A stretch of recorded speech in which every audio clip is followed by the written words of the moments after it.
கேட்போம் உங்களோடு கூட ஒவ்வொரு ஞாயிற்றுக்கிழமையின் காலையிலும் விசுவாசிகளின் செழிப்பு, பிலீவர்ஸ் ப்ராஸ்பரிட்டி என்கிற தலைப்பின் கீழே தேவனுடைய வார்த்தையை நான் போதித்துக் கொண்டு வருகிறேன். ப்ராஸ்பரிட்டி, செழிப்பு என்றால் வெற்றிகரமாக வாழ்வது என்ற அர்த்தம். யோவான்லே சொல்லுகிறார், இயேசுவின் சீஷனாக இருந்த அன்பின் சீஷனாக இருந்த யோவான் சொல்லுகிறார், பிரியமானவனே, உன் ஆத்மா வாழ்கிறது போல நீ எல்லாவற்றிலும் வாழ்ந்து சுகமாக இருக்க வேண்டும். You should prosper in every way of your life. வாழ்க்கையின் எல்லா பக்கத்திலும் எப்படி இருக்க வேண்டும்? வெற்றிகரமாக இருக்க வேண்டும் என்று அவர் சொல்லியிருக்கிறார்.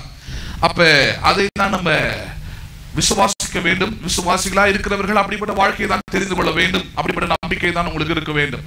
ஒருவேளை இன்றைக்கு சில காரியங்கள் உங்கள் வாழ்க்கையில, பொருளாதாரத்தில் நீங்கள் தோல்வியில் இருக்கலாம், சுகத்துல தோல்வியில் இருக்கலாம், வேலையில தோல்வியில் இருக்கலாம், அப்படிப்பட்ட சில தோல்விகள் இருக்கலாம். ஆனால் உங்களுடைய எதிர்பார்ப்பு என்ன? உங்கள் விசுவாசம் என்ன? எதுவா இருக்க வேண்டும்? தேவனுடைய பிள்ளையா இருக்கிற நான், தேவனுடைய வாக்குத்தத்தம் பெற்று இருக்கிற நான் எல்லாவற்றிலும் வாழ்ந்து சுகமா இருக்க வேண்டும். யோபு தன் வாழ்க்கையில் எல்லாவற்றையும் இழந்து போனதுனால எல்லாம் போயிருச்சு, இதோடைய வாழ்க்கை போச்சுன்னு நினைக்கலாமே. அவன் அதுக்கப்புறம் தான் விசுவாசிக்க ஆரம்பிக்கிறான். என் வாழ்க்கை எப்படி இருக்க போகிறது? ஒருவரும் ஆராய்ந்து பார்க்க முடியாது, ஒருவரும் எண்ணி பார்க்க முடியாத அப்படிப்பட்ட பிரம்மாண்டமான காரியங்களை கர்த்தர் என்ன பண்ணுவார்? என் வாழ்க்கையில செய்வார் என்பதை அவன் விசுவாசித்தான். ஒன்றும் இல்லாத நிலையில அவன் விசுவாசித்தான்.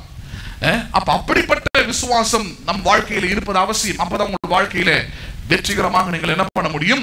வாழ முடியும். எல்லாம் தேவன் பார்த்துப்பார், எல்லாம் கர்த்தர் பார்த்துப்பார் அப்படின்ற ஒரு மேம்போக்கான ஒரு வாழ்க்கை வாழ்வீர்கள் என்றால் நிச்சயமா அது தோல்வியில தான் முடியும். ஆனால் தேவன் உங்களுக்காக செய்திருக்கிறவைகளை, எதிர்பார்க்கிறவைகளை, அவருடைய சித்தத்தை அறிந்து கொண்டு அதை விசுவாசித்து அதை ஏற்றுக்கொண்டு அதற்காக நீங்கள் வாழும் பொழுது நிச்சயமாகவே வெற்றிகரமான வாழ்க்கை உங்களுக்கு உண்டாகும். சரி, இதன் அடிப்படையில் உங்களோடு சில காரியங்களை பேசிக்கொண்டு வருகிறேன். அது தற்பொழுது பேசிக்கொண்டு வருகிற காரியம், giving is the way of prosperity. கொடுப்பது செழிப்பதற்கான வழியா இருக்கிறது. எதற்கான வழியா இருக்கிறது?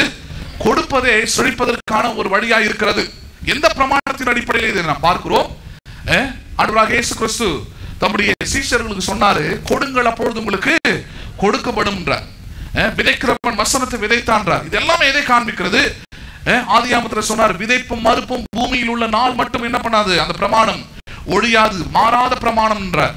பூமியிலே உங்களுக்கு எது வேண்டும் என்றாலும் நீங்கள் விதைத்தால் அது பன்மடங்கு உங்களுக்கு என்ன பண்ணும்? அது திரும்ப கொடுக்கும் என்று சொல்கிறார். அப்ப கொடுப்பதுதான் செழிப்பதற்குரிய வழி என்பதை எப்படி புரிந்து கொள்ள வேண்டும்? கொடுப்பது என்பது ஒரு விதையை நிலத்தில் போடுவதை போன்று. ஒரு விதையை நீங்க போட்டீங்கன்னா வெறும் ஒரு விதையை தான் உங்களுக்கு திருப்பி கொடுப்பதில்லை, அல்லது ஒரே ஒரு கனியை தான் கொடுப்பதில்லை. ஒரு விதையை போட்டால், ஒரு நெல்லை போட்டா அதுல இருந்து என்ன பண்ணுகிறது? அங்க நூற்றுக்கணக்கான, ஆயிரக்கணக்கான அங்க பலன்கள் வருவதை போல கொடுப்பதுதான் செழிப்பதற்குரிய வழியா இருக்கிறது என்பதை பார்க்கிறோம். அதன்படி வேதம் பாருங்க, வெவ்வேறு வகையான கொடுப்பதை பற்றி பேசுகிறது. கிட்டத்தட்ட வேதத்துல இருந்து ஒரு 4 கொடுக்கிற காரியங்களை பற்றி நாம் பார்க்கிறோம். அது முதலாவது காரியம், giving tithes to the Lord, ஆண்டவருக்கு என்று தசமபாகம் கொடுப்பது. இரண்டாவது, giving works for the gospel, நற்செய்தி அல்லது சுவிசேஷ வேலைக்காக கொடுப்பது. மூன்றாவது, giving to the poor, ஏழைகளுக்காக கொடுப்பது. நான்காவது, giving in the expression of thanksgiving, நன்றியின் வெளிப்பாட்டில் கொடுப்பது என்று குறித்து பார்க்கிறோம். இதுல ஏற்கனவே 1 மற்றும் 3 பார்த்திருக்கிறோம். giving tithes to the Lord, தசமபாகம் என்றால் என்ன? ஏன் அதை கொடுக்க வேண்டும்? அதற்குரிய பிரமாணம் என்ன? அதற்குரிய வாக்குத்தத்தங்கள் என்ன? அதற்குரிய ஆசீர்வாதங்கள் என்ன? அதுக்கு மல்கியா 3வது அதிகாரமே பிரதானமான ஒரு வசனமாக இருக்கிறது. வானத்தின் பலகணிகளை திறந்து இடம் கொள்ளாமல் போக மட்டும் ஆசீர்வாதத்தை வருஷிப்பினோ மாட்டினோ என்று அதனால் என்ன பண்ணி பாருங்கள், நீங்கள் சோதித்து பாருங்கள், கர்த்தருடைய வாய் இதை சொல்லிட்டு என்று சொல்லப்படுகிறது இந்த இடத்துல. அப்ப அப்படிப்பட்ட ஒரு பிரமாணம். ஏழைகளை குறித்து கடந்த வாரத்தை பார்த்து, ஏழைகளுக்கு கொடுப்பது எப்படிப்பட்ட காரியமா இருக்கிறது? ஏழை கொடுக்கிறவன் கர்த்தருக்கு கடன் கொடுக்கிறான். ஏன்னா இந்த 4 காரியத்தையும் தனித்தனியான பிரமாணம் என்பதை புரிந்து கொள்வதில்லை. பிரமாணம்னாலே தனித்தனியா தான் இயங்கும். புவியீர்ப்பு சக்தின்றது ஒரு பிரமாணம் பாருங்க. அப்படின்னு அர்த்தம், எந்த பொருளை போட்டாலும் அது கீழ் நோக்கி ஒரு புவிக்கு நேராக அது ஈர்க்கப்படும் அர்த்தம். அது ஆங்கிலத்துல அது சொல்றோம், கிராவிட்டி ஃபோர்ஸ் சொல்றோம். இன்னொரு பிரமாணம் இருக்குது, லா ஆஃப் லிஃப்ட். எல்லாமே மேல் நோக்கி என்ன பண்ணுவாங்க? எழும்பும். இப்போ ஃபிளைட் எடுத்துக்கோங்க, ஹெலிகாப்டர் எடுத்துக்கோங்க, எல்லாமே ராக்கெட் எடுத்துக்கோங்க. அது எந்த பிரமாணத்தில் செயல்படுகிறதுன்னு பாத்தீங்கன்னா லா ஆஃப் கிராவிட்டியில் அது செயல்படல, புவியீர்ப்பு சக்தியில் அது செயல்படல. எந்த பிரமாணத்தில் செயல்படுகிறது? அது மேல் நோக்கி ஈர்க்கும் விசைன்ற அந்த விசையில் என்ன பண்ணுகிறது? அது செயல்படுகிறது. அப்ப இந்த கொடுக்கிற இந்த 4 காரியமே 4 விதமான பிரமாணமா இருக்கிறது. அதை போட்டு அப்படியே மிக்ஸ் பண்ணிக்கிறாங்க. அது தசமபாகம் ஒன்றும் கொடுக்க தேவையில்லை, ஏழைங்களுக்கு கொடுக்கறதே ஆண்டவருக்கு கொடுக்குற மாதிரி தான்ற மாதிரி பேசுறாங்க. அது தனி காரியம் என்பதை கடந்த வாரம் உங்களுக்கு என்ன பண்ணியிருந்தேன், நான் எடுத்து காண்பித்திருந்தேன். அது வேற காரியம். அது ஏழைகளுக்கு கொடுக்கிறவன் கர்த்தருக்கு கடன் கொடுக்கிறான்னா அதுக்கு என்ன அர்த்தம்ன்றது கடந்த வாரம் போதிச்சிருக்கிறேன். ஆனா தசமபாகம் அப்படி சொல்லப்படவில்லை. தசமபாகம் என்பது அப்படி சொல்லப்படவில்லை. அங்க என்ன சொல்றாரு, ஆலயத்தில் ஆகாரம் உண்டாயிருக்கும் அப்படின்றார். நீ எங்க வந்து உன் ஆவிக்குரிய உணவை நீ சாப்பிடுகிறாயோ உண்ணுகிறாயோ அங்க ஆகாரம் உண்டாயிருக்கும்படி உன் தசமபாகம் எல்லாவற்றையும் பண்டக சாலையிலே கொண்டு வாருங்கன்றார். அண்டர்ஸ்டாண்ட் பண்றீங்களா நீங்க? அப்ப தசமபாகம் என்பது வேறு, ஏழைகளுக்கு கொடுப்பது என்பது வேறு. இதற்குரிய ஆசீர்வாதங்கள் என்று தனியா இருக்கிறது, அதற்குரிய ஆசீர்வாதங்கள் என்று தனியாக இருக்கிறது என்பதை கடந்த வாரத்தில் நான் உங்களுக்கு எடுத்து காண்பித்திருந்தேன். இது எல்லாமே எதன் அடிப்படையிலே பார்க்கிறோம், அதான் முக்கியம். இந்த 4 விதமான கொடுக்கிற காரியங்களை எதன் அடிப்படையிலே பார்க்கிறோம் என்றால், நாம் பாருங்க, வெறும் இந்த மண்ணுக்குரியவர்கள் அல்ல, விண்ணுக்குரியவர்களா இருக்கிறோம். நமக்கு பரலோக ராஜ்யம் என்று ஒன்று உண்டு. பரலோகத்தின் தேவன் நம்முடைய தேவனாய் இருக்கிறார். அவர் தான் இந்த பூமிக்கு வந்திருக்கிறார். அவரை தான் நாம் ஏற்றுக்கொண்டிருக்கிறோம். அவர் சிந்தின ரத்தத்தினால தான் நாம் கழுவப்பட்டிருக்கிறோம். அவர் சிந்தின ரத்தத்தை தான் நம்முடைய இருதயத்திலிருந்து நாம் விசுவாசிக்கிறோம். அப்ப அந்த பரலோகத்தை குறித்த சில சத்தியங்களை அறிந்து கொண்டு வருகிறோம். இந்த கொடுப்பது என்பதே ஒரு ஆவிக்குரிய காரியமாக இருக்கிறது. இந்த கொடுப்பது எதை வெளிப்படுத்துகிறது? நீங்கள் உங்களுடைய ஆவிக்குரிய நிலையை என்ன பண்ணுகிறீர்கள், நீங்கள் வெளிப்படுத்துகிறீர்கள்.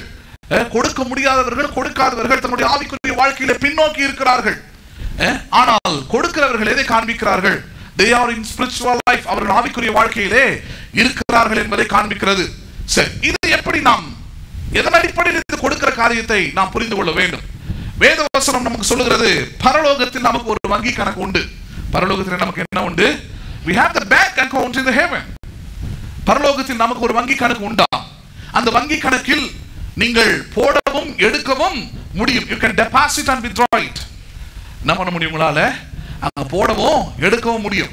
இப்போ இங்க இந்த பூமியில, இந்த நாட்டில், இந்த ஊர்ல இருக்கும்போது எல்லாருக்குமே மேக்சிமம் பேங்க் அக்கௌண்ட் இருக்கும்னு நினைக்கிறேன். உங்க பேங்க் அக்கௌண்ட் எதுக்கு உபயோகப்படுது? அங்க பணத்தை நீங்க போடவும் முடியும், இருந்து எடுக்கவும் முடியும்.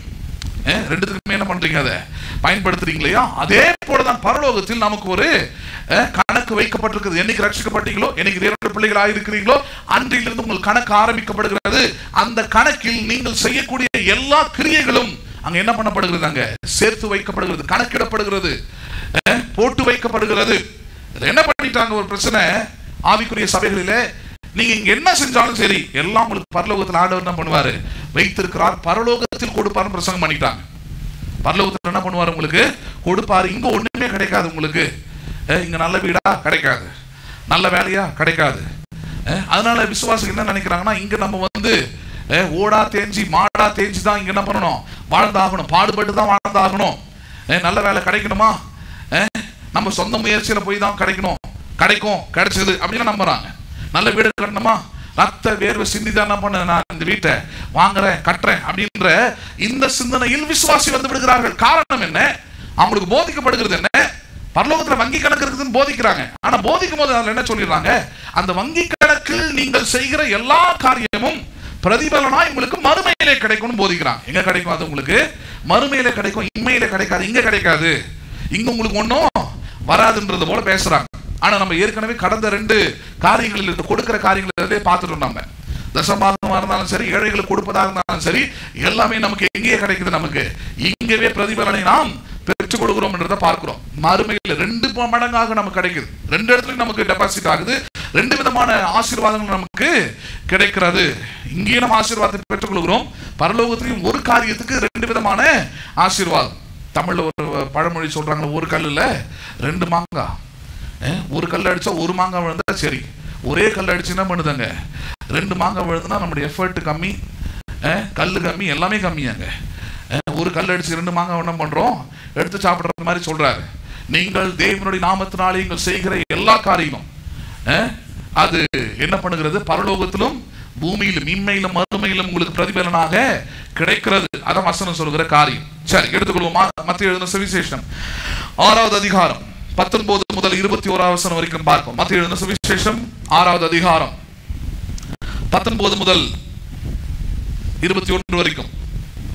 பூமியிலே உங்களுக்கு பொக்கிஷங்களை சேர்த்து வைக்க வேண்டாம், இங்கே பூச்சியும் துருவும் அவைகளை கெடுக்கும், இங்கே திருடரும் கண்ணமிட்டு திருடுவார்கள். பரலோகத்திலே உங்களுக்கு பொக்கிஷங்களை சேர்த்து வையுங்கள். எங்க பொக்கிஷங்களை சேர்த்து வையுங்கள்? deposit all kind of your incomes on heaven. பரலோகத்தில் என்ன பண்ணுங்கள், நீங்கள் பொக்கிஷங்களை ட்ரெஷர்ஸ் அங்க சேர்த்து வையுங்கள். அங்கே பூச்சியாவது துருவாவது கெடுக்கிறதும் இல்லை, இங்கே திருடர் கண்டமிட்டு திருடுகிறதும் இல்லை. உங்கள் பொக்கிஷம் இங்க இருக்கிறது, அங்கே உங்கள் இருதயமும் இருக்கும். ரொம்ப அற்புதமான வசனம். இதை குறித்து ஏற்கனவே விளக்கமா போதிக்கிறதுனால அதுக்குள்ள போய் மறுபடியும் காண்பிக்க போறதில்லை. ஆனா புரிந்து கொள்ள வேண்டும். பரலோகத்தில் நமக்கு ஒரு வங்கி கணக்கு உண்டு. அந்த வங்கி கணக்கில் போடவும் எடுக்கவும் முடியும். இப்ப போடுறது குறித்து பார்த்துக்கிட்டு இருக்கிறோம். அடுத்த வாரம் எடுக்கிறது குறித்து என்ன பண்ண போறோம், பார்க்க போகிறோம். அதுல இன்னும் 2 காரியங்கள் இருக்குது. ஏற்கனவே 2 போதிச்சிருக்கிறோம். ஒன்னு தசமாக கொடுப்பதும் எப்படி பரலோகத்துல அது அங்க போடப்படுகிறது, அங்கிருந்து வானத்தின் பலகணிகளை திறந்து கொடுக்கிறார் பார்த்து. இன்னொன்று ஏழைகளுக்கு கொடுப்பது, அதுவும் எப்படி கர்த்தர் நமக்கு திரும்ப கொடுக்கிறார்ன்றது கடந்த வாரம் பார்த்திருக்கிறோம். இன்னும் 2 காரியங்கள் உண்டு இல்லையா, அதை பார்க்க இருக்கிறோம். 2 மற்றும் 4வது காரியம். 2வது காரியம் என்னது, giving works of the gospel, நற்செய்தி அல்லது சுவிசேஷ வேலைக்காக கொடுப்பது. எதற்காக கொடுப்பது, நற்செய்தி சுவிசேஷ வேலைக்காக கொடுப்பது. இது பாருங்க, இது கொஞ்சம் புரிந்து கொள்ள வேண்டிய ஒரு காரியம் தான். நற்செய்தினா என்ன, சுவிசேஷம்னா என்ன? தேவனுடைய நல்ல காரியங்களை அறிவிப்பது. சபை எடுத்துக்கிட்டீங்கன்னா சபைக்கும் சபையில இருக்கிறவர்களுக்கு பேர், சபையில போதகராக இருக்கிறவருக்கு பேரு, அவருக்கு என்ன வேலை அப்படின்னா எல்லாமே தெரிஞ்சுக்கணும். சுவிசேஷகர்னா யாரு, அவருக்கு என்ன வேலை. ஏன்னா நிறைய பேர் சுவிசேஷகரா இருக்கிறவங்களுக்கு அது தெரியல. நமக்கு என்ன வேலை கொடுத்துருக்காங்க, நம்ம அந்த வேலையை மட்டும் தான் செய்யணும்னு தெரியறது இல்லை. சபையில் இருக்கிற போதகனுக்கு பாருங்க, அவனுக்கு எல்லா விதமான உரிமையும் வேதம் கொடுத்திருக்கிறது. எல்லா விதமான உரிமைனா, அவன் தேவனுடைய நற்செய்தியும் பேசலாம், தேவனுடைய ராஜ்யத்தை குறித்து பேசலாம், அவன் கண்டித்து உணர்த்தலாம். புரியுதுங்களா இல்லையா? எல்லாத்தையும் என்ன பண்ணலாமே, சபையில பேசலாம், ஒழுங்க பேசலாம், எல்லாத்தையும் பேசலாமே. ஆனா சுவிசேஷகன் அப்படி இல்லை. சுவிசேஷகன்னா யாரு, உங்களுக்கு புரியுறதுக்காக சில பேர்களை நான் சொல்றேன். மோகன் சி லாசர்ஸ், அப்புறம் அப்புறம் பால் தினகரன், இவங்களாம் பார்த்துருப்பீங்க. அவங்களே போடுவாங்க, EBGன்னு போடுவாங்க. எவாஞ்சலிஸ்ட்னு அர்த்தம். எவாஞ்சலிஸ்ட்னா என்ன அர்த்தம், அவர்களுக்கு என்ன வேலைன்னா வெறும் சுவிசேஷத்தை மட்டும் சொல்லுவது. அதாவது இயேசு கிறிஸ்துவின் பிறப்பில் உண்டாயிருக்கிற நன்மை, இயேசு கிறிஸ்துவின் கல்வாரி சிலுவையில் உண்டாயிருக்கிற நன்மை, இதெல்லாம் தான் அவங்க சொல்றதுக்கு அவங்களுக்கு அந்த லெவல் தான். அதுக்கு மேல என்ன பண்ணக்கூடாது, போயிட்டு ஆமா நீ இதை போடலாமா போடக்கூடாதா, தசமாக கொடுக்கணுமா எப்படி கொடுக்கணும், இதெல்லாம் பத்தி என்ன பண்ணக்கூடாது, பேசுவதற்கு எந்த உரிமையும் இல்லை. அப்படி பேசினா என்ன ஆகும், அப்பப்போ நியூஸ்ல வருவாங்க, வேற ஒன்றும் நடக்காது. அப்பப்போ என்ன பண்ணுவாங்க, அவங்க நியூஸ்ல போட்டு மீம்ஸை போட்டு அவங்க கிழின்னு கிழிப்பாங்க. புரியுதுங்களா உங்களுக்கு? ஆமா, சுவிசேஷகர் சுவிசேஷத்தை வேலையை மட்டும் தான் என்ன பண்ணணும், பார்க்கணும். இருக்கிற கோயிலாம் பிசாசு, அதுக்குள்ள பிசாசு இருக்குது, இதெல்லாம் பேசிக்கிட்டு இருந்தேன்னா ஒன்று என்ன பண்ணுவாங்க, போட்டு ஆமாம் கிழிப்பாங்க. அப்புறம் மன்னிப்பு வீடியோ வேற போடணும். நான் அப்படி சொல்லவில்லை, வேறு அர்த்தத்தோட நீங்கள் புரிந்து கொண்டீர்களாக்கும். இந்த மானங்கட்ட பொழப்புக்கு நமக்கு என்ன வேலையோ அந்த வேலையை என்ன பண்ணிட்டு இருக்கணும், செஞ்சுக்கிட்டு போயிட்டே இருக்கணும். அப்ப விசுவாசிகளுக்கு அது தெரிகிறது இல்லை, இவர் சுவிசேஷகரா போதகரா. போதகர் என்பவர் அவர் ஞானஸ்நானம் கொடுக்க, சபையை நடத்த, திருமணம் செய்து வைக்க, அடக்கம் பண்ண, எல்லாத்துக்கும் அவருக்கு என்ன உண்டாங்க, வேதத்தின்படி அதிகாரம் கொடுக்கப்பட்டிருக்கிறது. சுவிசேஷகனுக்கு வெறும் சுவிசேஷத்தை மட்டும் சொல்லலாம். பலாயிரக்கணக்கான மக்களுக்கு சொல்லலாம், பல லட்சம் மக்களுக்கு சொல்லலாம். இயேசு கிறிஸ்துவின் சுவிசேஷத்தை மட்டும் சொல்லலாம் அவர்களுக்கு. புரியுதுங்களா உங்களுக்கு? ஆமா, நிறைய பேர் அதுவே புரியுறது இல்லை. நிறைய பேர் சுவிசேஷன் போட்டு சொல்லுவாங்க, தசமாக என்ன பண்ணுங்க கொண்டு வாங்கன்னு. எப்ப தசமாக சபைக்குரியது, சுவிசேஷனுக்குரியது அல்ல. இல்லைங்க, அவரும் பெருசா கட்டி இருக்கிறாரு, கட்டுறதுலாம் பிரச்சனை இல்லை, எல்லாரும் தான் கட்டுறாங்க, கட்டடம் முக்கியம் இல்லைங்க. அது எந்த கட்டடமாய் செயல்படுகிறது தான் முக்கியம். அந்த கட்டடத்துக்குள்ள என்ன வேலை நடக்குது, சுவிசேஷ கூட்டமா அல்லது சபையா? புரியுதுங்களா இல்லையா உங்களுக்கு? அப்ப சுவிசேஷகன் சுவிசேஷ வேலையை தான் செய்வாங்க. நிறைய நேரத்தில் இங்க இருந்து வடநாட்டுக்கு மிஷனரிஸா போறாங்க. இங்க இருக்கிற நல்ல வேலையை விட்டுட்டு, குடும்ப சூழ்நிலாம் விட்டுட்டு, அவங்களுக்குள்ள இருக்கிற ஒரு ஆத்மா தாகத்தினால, ஆர்வத்தினால அவங்க என்ன பண்றாங்க, வடநாட்டுல எந்த ஒரு வசதியும் இல்லாத இடத்துல போயிட்டு, மொழி தெரியாத இடத்துலலாம் போயிட்டு, எப்படியோ போயிட்டு அங்க தங்கி இருந்து அடி உத வாங்கி, திட்டு வாங்கி, சாப்பாட்டுக்கெல்லாம் கஷ்டப்பட்டு அங்க எப்படியோ இயேசுவை பற்றி என்ன பண்றாங்க, அங்க அந்த ஜனங்களுக்கு சொல்லி கொடுத்து, இன்னைக்கு அப்படிதான் வடநாடுகள், நம்ம வடநாட்டில் இருக்கிற இடங்கள்லாம் பாத்தீங்கன்னா மாறி இருக்குது. பீகார், ஜார்க்கண்ட், இது மாதிரி இடம்லாம் படு மோசமான இடங்கள். அதெல்லாம் இன்னும் நிறைய சுவிசேஷம் அறிவிக்கப்பட வேண்டியது இருக்குது, இல்லைன்னு சொல்ல முடியாது. ஆனா அந்த மாதிரி இடத்துல போயிட்டு சுவிசேஷத்தை என்ன பண்றாங்க, அறிவிக்கிறாங்க. அதுக்கப்புறம் ஒரு போதகராங்க போயிட்டு சபையை ஆரம்பிக்கிறாரு, அப்படி ஸ்தாபிக்கப்படுகிறது, அப்படி நடத்தப்படுகிறது. இன்றைக்கும் இங்கேயும் நடக்குது. இங்க சபைக்குள்ள சுவிசேஷம் ஊழியம் நடக்கும். சுவிசேஷம் ஊழியம் சபைக்குள்ள எப்படி நடக்குது? ஃபார் எக்ஸாம்பிள், இப்போ உங்களுக்கு நான் போதித்துக் கொண்டிருக்கிறேன், சபைக்குள்ள வர உங்களுக்கு என்ன பண்றேன், மைக்கை போட்டு, அதை போட்டு, சேர்ல உட்கார வச்சு, லைட்டை போட்டு, ஃபேனை போட்டு உங்களுக்கு என்ன பண்ணிட்டு இருக்கிறேன், போதித்துக் கொண்டிருக்கிறேன். ஆனா வெளியே இருக்கிற மக்கள் அவங்களும் கேட்கணும், எங்கெங்கயோ இருக்கிறாங்க, எல்லாரும் கேட்கணும். அதுக்கு என்ன பண்றோம், இங்கிருந்து இன்டர்நெட் மூலியமா வீடியோ, யூடியூப், ஃபேஸ்புக் என்ன பண்றோம், அதுல லைவ் பண்ணிக்கிட்டு இருக்கிறோம். அது வேற இப்ப மட்டும் கேட்கறது இல்ல, எப்ப வேணா கேட்கலாம். 10 வருஷம் கழிச்சு கூட என்ன பண்ணலாம் அவங்க போயிட்டு. 10 வருஷம் கழிச்சு கூட ஒரு ஆள் திடீர்னு யூடியூப் ஓபன் பண்ற, நான் பிரசங்கம் பண்ணிட்டு இருக்கிறேன், அதை என்ன பண்ண முடியும்? அவங்களால கேட்டு ரட்சிக்கப்பட முடியும், கேட்டு மனம் திரும்ப முடியும், கேட்டு விசுவாசிக்க முடியும். புரியுதுங்களா உங்களுக்கு? அதற்குரிய சுவிசேஷத்தின் வேலை என்ன பண்ண முடியுதாங்க? செய்ய முடியுது. சபை பாருங்க, எல்லா விதமான வேலைங்கிறது தான் பண்ண முடியுது, ஊழியத்தை செய்ய முடியும். அப்ப சுவிசேஷ ஊழியத்துக்காக கொடுப்பது என்பது எப்படி? அதற்கு என்ன பிரதிபலன்?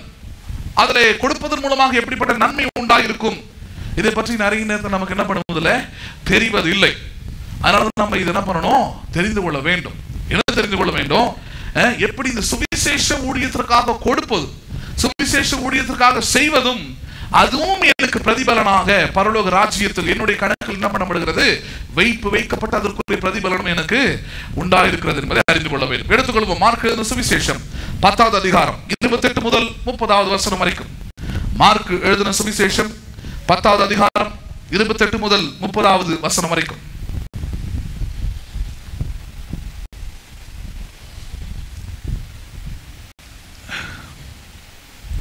மார்க் 10:28 முதல்.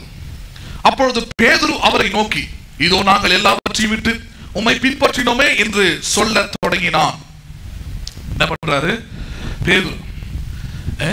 என்ன சொல்ல ஆரம்பிக்கிறார்? ஆண்டவரே, எல்லாவற்றையும் விட்டுன்றோம். நிறைய பேர் சொல்றது நீங்க அதை கேட்டிருப்பீங்க. சபை ஊழியக்காரன்னு சொல்றாங்க, சுவிசேஷர்களும் அதை என்ன பண்றாங்க, இந்த வார்த்தையை உபயோகப்படுத்துறாங்க. நாங்கள் எல்லாவற்றையும் விட்டு என்ன பண்ணியிருக்கிறோம்? ஆமா, ஆண்டவருடைய ஊழியத்துக்காக வந்தோம். அந்த மாதிரி பிரசங்களை கேட்கிற விசுவாசிகள் என்ன பண்றாங்கன்னா, ஊழியக்காரனா எல்லாத்தையும் விட்டுட்டு என்ன பண்ணோம், வந்துடணுமாக்கும். அதுதான் ஊழியக்காரன், அவன் தான் ஊழியக்காரன். எப்பா அப்படி சொல்லவே இல்லப்பா, ஒழுங்கா படிங்கப்பா. ஏன் பாதியா படிச்சு என்ன பண்றீங்க? கொதிக்காதீங்கப்பா. ரொம்ப கொதிச்சு தான் ஒண்ணும் இல்லாம கிடக்குறீங்க. கொதிக்காம பொறுமையா என்ன பண்ணுங்க. அறிவாளிங்களா, புத்திசாலிங்களா, பரிசுத்த ஆவியானவர் கொடுக்கிற விளக்கத்தோடு என்ன பண்ணுங்க, புரிஞ்சுக்கிங்கப்பா. பேதுரு பரிசுத்த ஆவியை பெறுவதற்கு முன்பதாக பேசின வார்த்தைங்க. என்ன போய் கேட்கிறான்? ஆண்டவரே, நாங்கள் எல்லாவற்றையும் விற்று உம்மை பின்பற்றி வந்தோமே.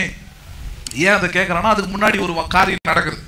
பணக்கார வாலிபன் ஒருவன், அவன் இயேசுவிடத்துல வந்து நித்திய ராஜ்யத்துக்கு போறதுக்கு நான் என்ன பண்ணணும்னு கேட்கறான். பரலோகத்துக்கு வரணும்னா நான் என்ன செய்யணும் ஆண்டவரே சொல்லும்னு கேட்கறான். வழி என்ன அப்படின்னு கேட்கறான். அவனுக்கு ரொம்ப ஆர்வம், பணக்காரன் தான், இருந்தாலும் எப்படியாவது என்ன பண்ணிடணும், சொர்க்கத்துக்கு போயிடணும்னு ரொம்ப ஆசை.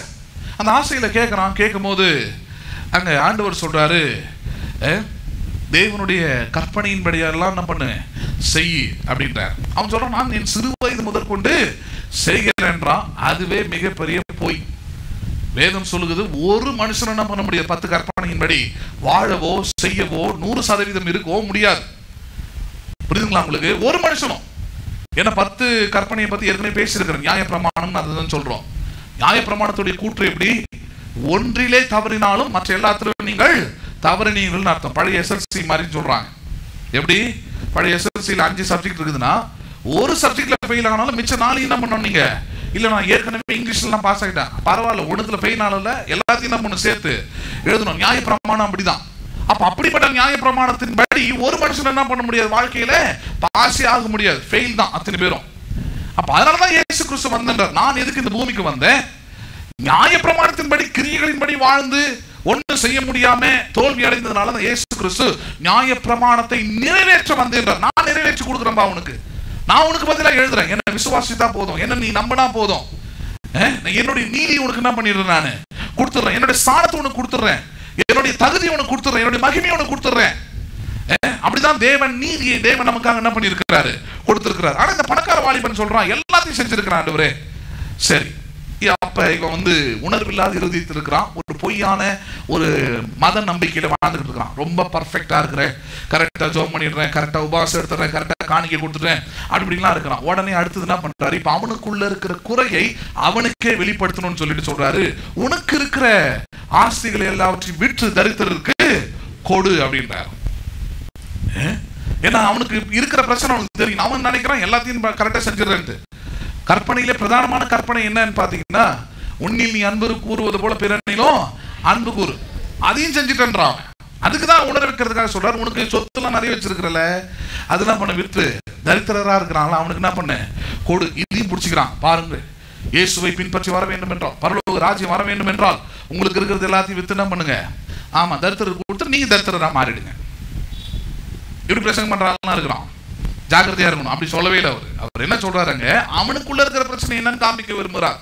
அதை சொன்ன மாத்திரத்தில் வசனம் சொல்லுது, அவன் துக்கம் அடைந்தவனாய் அவரை விட்டு போய்விட்டான். அப்புறம் தான் சொல்றாரு, இந்த மாதிரியான பண ஆசை உள்ள வாலிபன், இந்த மாதிரி பண ஆசை உள்ள பணக்காரன், பணத்தை மட்டுமே தன் வாழ்க்கையில் பிரதானமாக வைத்து, ஆனா பேச்சு என்னவோ பக்திக்குரியவனா, பேச்சு என்னவோ பரலோகத்துக்கு வரணுங்க அப்படி பேசுறது, ஆனால் இருதயமோ எதுல இருக்கிறது, இந்த பூமிக்குரிய பொக்கிஷத்துல இருக்குது அவனுக்கு. அப்ப அதை அவனை உணர வைக்கணும். அதை உணர வைக்கிறதுக்கு தான் அதை சொல்றாரு. சொன்ன உடனே வசனம் சொல்லுது, துக்கம் அடைந்தவனாய் அவன் போய்விட்டான். ஏன்னா அவனை போலவே இன்னொரு பணக்காரன் ரட்சிக்கப்படுகிறான், சகை என்கிற பணக்காரன். அவர் ஒண்ணுமே சொல்லுங்க, ரட்சிக்கப்படணும் உடனே அவன் சொல்றான், என் ஆஸ்தி பாதி ஏழைகளுக்கு கொடுத்துறான்றான். அதை ரட்சிப்பு அவனே மனப்பூர்வமாய் உற்சாகமான பண்றான், செய்ய ஆரம்பிச்சான். எதை காண்பிக்கிறது, எனக்கு இந்த பணத்தின் மீது நம்பிக்கையோ பற்றோ இல்லை. பணத்தை கொடுப்பவர் மீது தான் நம்பிக்கை, எனக்கு ஆஸ்தியை கொடுக்கவர் மீது தான் நம்பிக்கை, ஐஸ்வர்யத்தை கொடுக்கிறவர் மீது தான் நம்பிக்கை, அவர் தான் அதை சம்பாதிக்க எனக்கு பலனை கொடுக்கிறவர் மீது தான் நம்பிக்கையை தவிர இந்த அழிந்து போகிற ஆஸ்தியின் மீது எனக்கு நம்பிக்கை இல்லை என்பதை சகையை கொடுப்பது மூலமாக காண்பித்தான். அது இந்த பணக்கார வாலிபனால செய்ய முடியல. அப்ப சொல்றாரு, பணக்காரன் இந்த மாதிரியான பண ஆசை உள்ளவன்லாம் பரலோக ராஜ்யத்தில் என்ன பண்ண முடியாது, பிரவேசிக்க முடியாது. ஒட்டகமானது ஊசியின் காதிலே நுழைவதை எவ்வளவு கடினமோ அதே போலதான் பணக்காரனும் தேவனுடைய ராஜ்யத்தில் நுழைவது கடினம். உடனே பிடிச்சிட்டாங்க. பாத்தீங்களா, நீங்க பணக்காரனா இருந்தா, if you are rich you cannot enter into the எட்டர்னிட்டின்றாங்க. நித்திய ராஜ்யத்தில் என்ன பண்ண முடியாது, உங்களால வர முடியாது. அதனால ஏழைகளா இருப்போம், தரித்திரரா இருப்போம், குறைவுள்ளவர்களா இருப்போம், கடன் வாங்கிட்டே கிடப்போம், கஷ்டப்பட்டுக்கிட்டே கிடப்போம். பரலோக ராஜ்யம் நமக்கு உண்டு. இயேசு வருகிறார். இப்ப ஆரம்பிச்சிருவாங்க. ஏன்னா அடுத்தது இன்னொரு வைரஸ் வந்துருக்குது இல்லையா, இன்னொரு 6 மாசத்துக்கு என்ன பண்ணுவானுங்க, இதேதான் ஓட்டுவானுங்க. இயேசு வருகிறார், இயேசு வருகிறார். அவர் பாக்குறாரு, நீ சொல்ல என்ன பண்ண மாட்டேன், வைரஸ் தான் வந்துட்டு இருக்குது, எதான் வந்துட்டு இருக்குது. அவர் வருவார், அவர் வரப்போறாரு, அதை மாற்று கருத்து இல்லை. ஆனா நீ சொல்ற நேரத்தில் அவர் வரணும்னு அவசியமே கிடையாது, அது உன் வேலை இல்லைன்றார். அப்போஸ்தலர் 1 படிச்சு பாருங்க. எப்ப தேவனுடைய ராஜ்யம் வரும்னு கேட்கிறாங்க. சீசன் சொல்றாரு, பிதாவுக்கு அடுத்த காரியங்களில் உங்களுக்கு அதுல வேலை இல்லைன்றார். உனக்கு நான் வேலை கொடுத்திருக்கிறேன், சகல ஜாதியரும் சீஷராக்கி பிதா குமாரன் பரிசுத்த ஆவியினாலே ஞானஸ்நானம் கொடுங்கள். இயேசு பற்றி எல்லாருக்கும் தெரிஞ்சிருச்சா? எல்லாரும் இயேசு ஏற்றுக்கொண்டாங்களா? சுவிசேஷம் எல்லா இடத்துக்கும் போயிருச்சா? ரட்சிப்பு எல்லாரும் ரட்சிப்பு பெற்றுட்டாங்களா? இல்லையே. இன்னைக்கு ஒவ்வொரு நாள் இயேசு அறியாமல் மாண்டு போகிறவங்க எவ்வளவு பேர், பாவத்திலும் சாபத்திலும் அக்கிரமத்திலும் பயத்திலும். அப்ப அதை பத்திலாம் சிந்திக்கிறதே இல்லை. இயேசு வந்துட்டா நான் மட்டும் என்ன பண்ணிடுவேன், போயிடுவேன். ஏன்னா நான் ஞானஸ்நானம் எடுத்துட்டேன், அபிஷேகம் பெற்றுட்டேன், ஆவியானவர் பெற்றுட்டேன், நான் மட்டும் என்ன பண்ணுவேன், அப்படியே ஜொயின்னு போயிடுவேன்னு பாக்குறாங்க. இல்ல இல்ல இல்ல, வெற்றி செய்வார். என்ன பண்ணுவாரு? ஆமா, அது மட்டும் எஸ்கேப் ஆளான்னு மட்டும் பார்க்காதீங்க, நடக்கவே நடக்காது. நீங்கள் பெற்றுக்கொண்ட ரட்சிப்பை மற்றவங்க என்ன பண்ணணும், பெற்றுக்கொள்ள வேண்டும். ஒரு மனுஷனும் கெட்டு போவது தேவனுடைய சித்தம் இல்லை என்றார். அப்ப உன்னும் சித்தம் என்ன? இவ்வளவு பேர் ரட்சிக்கப்படாம இருக்கிறான், அவன் செத்தா சாவட்டும், நான் என்ன பண்ணிடணும், வைரஸ் வந்துச்சா நான் ஓடிடணும், வைரஸ்ல இருந்து நான் காப்பாத்திக்கணும். காப்பாற்றலாம் மாட்டார், அதெல்லாம் என்ன பண்ண மாட்டார், அந்த சேட்டையெல்லாம் பண்ண மாட்டார் உனக்கு. அப்ப அந்த மாதிரி புத்தீனமா போயிடக்கூடாது. இதெல்லாம் பார்த்த உடனே தான் பேர் கேட்கறான், ஆண்டவரே பாருங்க கொடுத்துடுவான்னு சொன்ன உடனே என்ன பண்ணிட்டான், போயிட்டான் அந்த வாலிபன். நான் அப்படி இல்லையே, படகை விட்டேன், நெட்டை விட்டேன். எதை விட்ட நெட்டுனா அந்த மீன் பிடிக்கிற அந்த இது, அதெல்லாம் விட்டுட்டு தான் பின்பற்றி வந்தேன். இன்னும் பெரிய கோடிக்கரப்பா சொத்து வச்சு இந்த மாதிரி சீன் போடுறோம். எல்லாவற்றையும் விட்டு உண்மை நாங்கள் பின்பற்று வந்தோம். யாரா நீ? இல்ல யார் நீ? யாரும் தெரியாத மாதிரி பேசிட்டு இருக்கிற யார் நீ? இரவு முழுதும் பிரயாசப்பட்டு ஒரு மீனும் அகப்படாத தோல்வியின் பேதுருணி, வறுமையின் பேதுருணி, தரித்திர பேதுருணி. ஆனா சீன் போடுறது எல்லாவற்றையும் நாங்கள். ஆமா, ஏன் சொல்றேன்னா இதே மாதிரிதான் நிறைய பேர் சீன் போட்டுக்கிட்டு இருக்கிறான் நாட்டுல, ஊழியக்காரன் சபையில. அடியே நாங்கள் அங்க எல்லாவற்றையும் விட்டு என்ன பண்ணோம், இந்த காஞ்சிபுரத்துக்கு வந்த நேரத்தை விட்டுட்டு வந்த, என்னத்தை விட்டுட்டு வந்தேன்னு கேட்கறேன். அப்படி விட்டுட்டு வந்தது மேல ரொம்ப கஷ்டம் வந்தா திரும்பி போயிடுன்றேன். நாடாவது நல்லா இருக்கும், ஊராது நல்லா இருக்கும். இங்க இருக்குன்னு ஒவ்வொரு வாட்டி மைக்கு வச்சு ஒப்பாரி வேற வைக்கிறீங்க. எல்லாவற்றையும் நாங்கள் என்ன பண்ணிவிட்டோம், விட்டு விட்டு வந்து விட்டோம். அங்க போய் கேட்டாதான் தெரியும் உங்க கதை என்ன. நீ என்ன விட்டுட்டு வந்த, விடாம வந்த, எது குடியாந்த, எல்லா கதையும் என்ன பண்ணும். ஆமா, உட்காந்து கேட்கறவன் கேனியனா இருந்தா என்னன்னா உட்கார ஆளுக்கு நம்ம பார்ப்போம். எங்க பாஸ்டர் ரிட்டர்ன் ஃப்ரம் அமெரிக்கான்ற மாதிரி நினைக்கிறான். ஹலோ, எந்த ஊருக்கு போனாலும் இதே பெட்ரோல் ரேட்டு தான், எந்த ஊருக்கு போனாலும் இதே கேஸ் ரேட்டு தான், எந்த ஊருக்கு போனாலும் இந்தியாவிலேருந்து டாப் டு பாட்டம் வரைக்கும் இதே கதை தான். புரியுதுங்களா இல்லையா? ஸ்டேட் விட்டு ஸ்டேட் வந்துட்டு, டிஸ்ட்ரிக்ட் விட்டு டிஸ்ட்ரிக்ட் வந்துட்டு, நாங்கள் எல்லாவற்றையும் விட்டு நாங்கள் உண்மை பின்பற்றி வந்தோம், எங்களுக்கு என்ன கிடைக்கும்? சீன் தான் போடக்கூடாது. என்ன அதுதான் பிரசங்கம் பண்றான், அதுதான் சுவிசேஷமா சொல்றான். விசுவாசிகள் எங்க போதகர் யார் தெரியுமா? அவர் அந்த தேச அந்த ஸ்டேட்ல இருந்து என்ன பண்ணவர்? அவர் அந்த மாநிலத்திலிருந்து இந்த மாநிலத்துக்கு வந்தவர். இங்க வந்து நல்ல சபையை கட்டி, நல்ல காரை வாங்கி, நல்ல பங்களா வாங்கி, நல்ல பிள்ளைங்களை படிக்க வச்சு, நல்லா விஐபி மாதிரி சுத்திக்கிட்டு இருக்கிற. ஹலோ, ரோட்ல என்ன ஒண்ணு உருண்டு போற மாதிரி, துணி இல்லாத மாதிரி ஒண்ணு விட்டுருக்கிறாரு. ஒண்ணு நல்லா தானே வச்சிருக்கிறாரு. நல்லா வச்சிருக்கும் போது என்ன பேச்சு இவனுக்கு? என்னது? விட்டுட்டு வந்த குப்பையை பற்றி, விட்டுட்டு வந்த காரியத்தை பத்தி என்ன பண்ணிட்டு இருக்கிறான்? பெருசா பேசி தான் வந்து பேக்ரவுண்ட் இது ரொம்ப பெருசா இருக்கும், எங்க பேக்ரவுண்டு பெரிய பேக்ரவுண்ட் பேசிக்கிட்டு இருக்கிறான். அதான் ரட்சிப்பு இல்லை அவனுக்குள்ள. ஜனங்கள்லாம் மாயை ஏமாந்துக்கிட்டு, அவர் நல்ல ஆவியில் நிறையிறாரு, நல்ல சத்தமா பிரசங்கம் பண்ணுவாரு, அவர் பிரசங்கம் பண்ணா அப்படியே உடம்புல என்ன பண்ணுது? சிலுக்குது. இந்த ஒரு அம்மா அப்படியே சொன்னிச்சு என்கிட்ட, அந்த அங்க போய் உட்காந்து அவர் பிரசங்கம் பண்ணா அப்படி முடியலாம், அப்படி நின்னுக்குது, அப்படியே சிலுக்குது எனக்கு அப்படின்னு. ஒழுங்கா சோப்பு போட்டு குளிக்குமா என்ன பண்ணாது? சிலுக்காதுங்க. புரியுதா இல்லையா? நம்ம குளிர்காலம் கொஞ்சம் அப்படிதான் இருக்கும், சிலுக்கிற மாதிரிலாம் இருக்கும். ஸ்வெட்டர் கிட்ட என்ன பண்ணுங்க, போட்டு வாங்க. சாப்பைக்கு போனா சிலுக்குது, குளுக்குது. நீங்க ஏறுவது பிரசங்கம் பண்ணும் போது ஜனங்கள் அப்படிதான் சொன்னாங்க, ஐயோ இது தேவ சத்தம். நானுங்க என்ன சத்தம் இது? ஆமா பாக்குறாரு, ஓ இதுவே தேவ சத்தமா? இது எவ்வளவு முட்டாள்கள் பாருங்க. பிரசங்கம் பண்றான் உட்காந்துக்கிட்டு ஏறுவது, அவன் மோசமான ஆளுங்க. அவன் சொல்ற பிரசங்கம் பண்றதை பார்த்துட்டு ஜனங்கள் ஐயோ இது தேவ சத்தம் அல்ல பண்றாங்க. வசனம் சொல்லுது, அப்போஸ்தலர் ஒரே அடி போட்டாராம், புல் புழுத்து செத்தான் இருக்கு. எப்படி செத்தானாம? ஆமா. அப்ப இந்த மாதிரி மாயை ஏமாந்து போனீங்கன்னா உங்க வாழ்க்கை அப்படிதான் மாறிடும். சத்தியம் என்ன சொல்லுது? நீங்க யாரு? நீங்க தேவனுடைய பிள்ளைகள். அந்த அடையாளம் தான் உங்களுக்கு தேவை. எந்த ரப்பர் தோட்டை விட்டு வந்தீங்க, எந்த போட்டை விட்டு வந்தீங்க, இதெல்லாம் என்ன பண்ணக்கூடாது? பேசி இங்க வந்து நல்ல பேரையோ பெரிய பணக்காரன்ற பேரையெல்லாம் வாங்குறதுக்கு ட்ரை பண்ணக்கூடாது. அப்படிலாம் ஒரு ஊழியக்காரனுக்கோ ஒரு விசுவாசிக்கோ மதிப்பு என்ன பண்ணக்கூடாது, வர வேண்டிய அவசியம் இல்லை. புரியுதுங்களா இல்லையா? பவுல் சொல்றாரு, இயேசு கிறிஸ்துவை அறிகிற அறிவுக்காக எல்லாவற்றையும் நஷ்டம் என்றும் குப்பை என்றும் எண்ணினேன். விட்டுட்டு வந்தாலும் குப்பையை கலர மாட்டேன்ற. ஆனா இந்த குப்பையை கலரிட்டு உட்கார்ந்திருக்கிறோம். எல்லாவற்றையும் நாங்கள் விட்டு வந்தோமே, இந்த சுவிசேஷ வேலைக்காக வந்திருக்கிறோமே, உம்மை பற்றி சொல்ல வந்திருக்கிறோமே, உமக்காக வாழ வந்திருக்கிறோமே, எங்களுக்கு என்ன கிடைக்கும்? அதான் கேள்வி. எங்களுக்கு என்ன கிடைக்கும்? நாங்க சுவிசேஷ வேலையை செய்யறோமே, எங்களுக்கு ஒண்ணு இல்லையா அந்த பூமியில? கேட்கும் போது இயேசு கிறிஸ்து பதில் சொல்றாரு பாருங்க. அப்பொழுது பேதுரு அவரை நோக்கி, இதோ நாங்கள் எல்லாவற்றையும் விட்டு உம்மை பின்பற்றினோம் என்று சொல்ல தொடங்கினான். அதற்கு இயேசு பிரதியுத்தரமாக, முடிக்கவே இல்லை. தெரியும் விட்டு இருந்தா என்ன பண்ணிருப்பான்?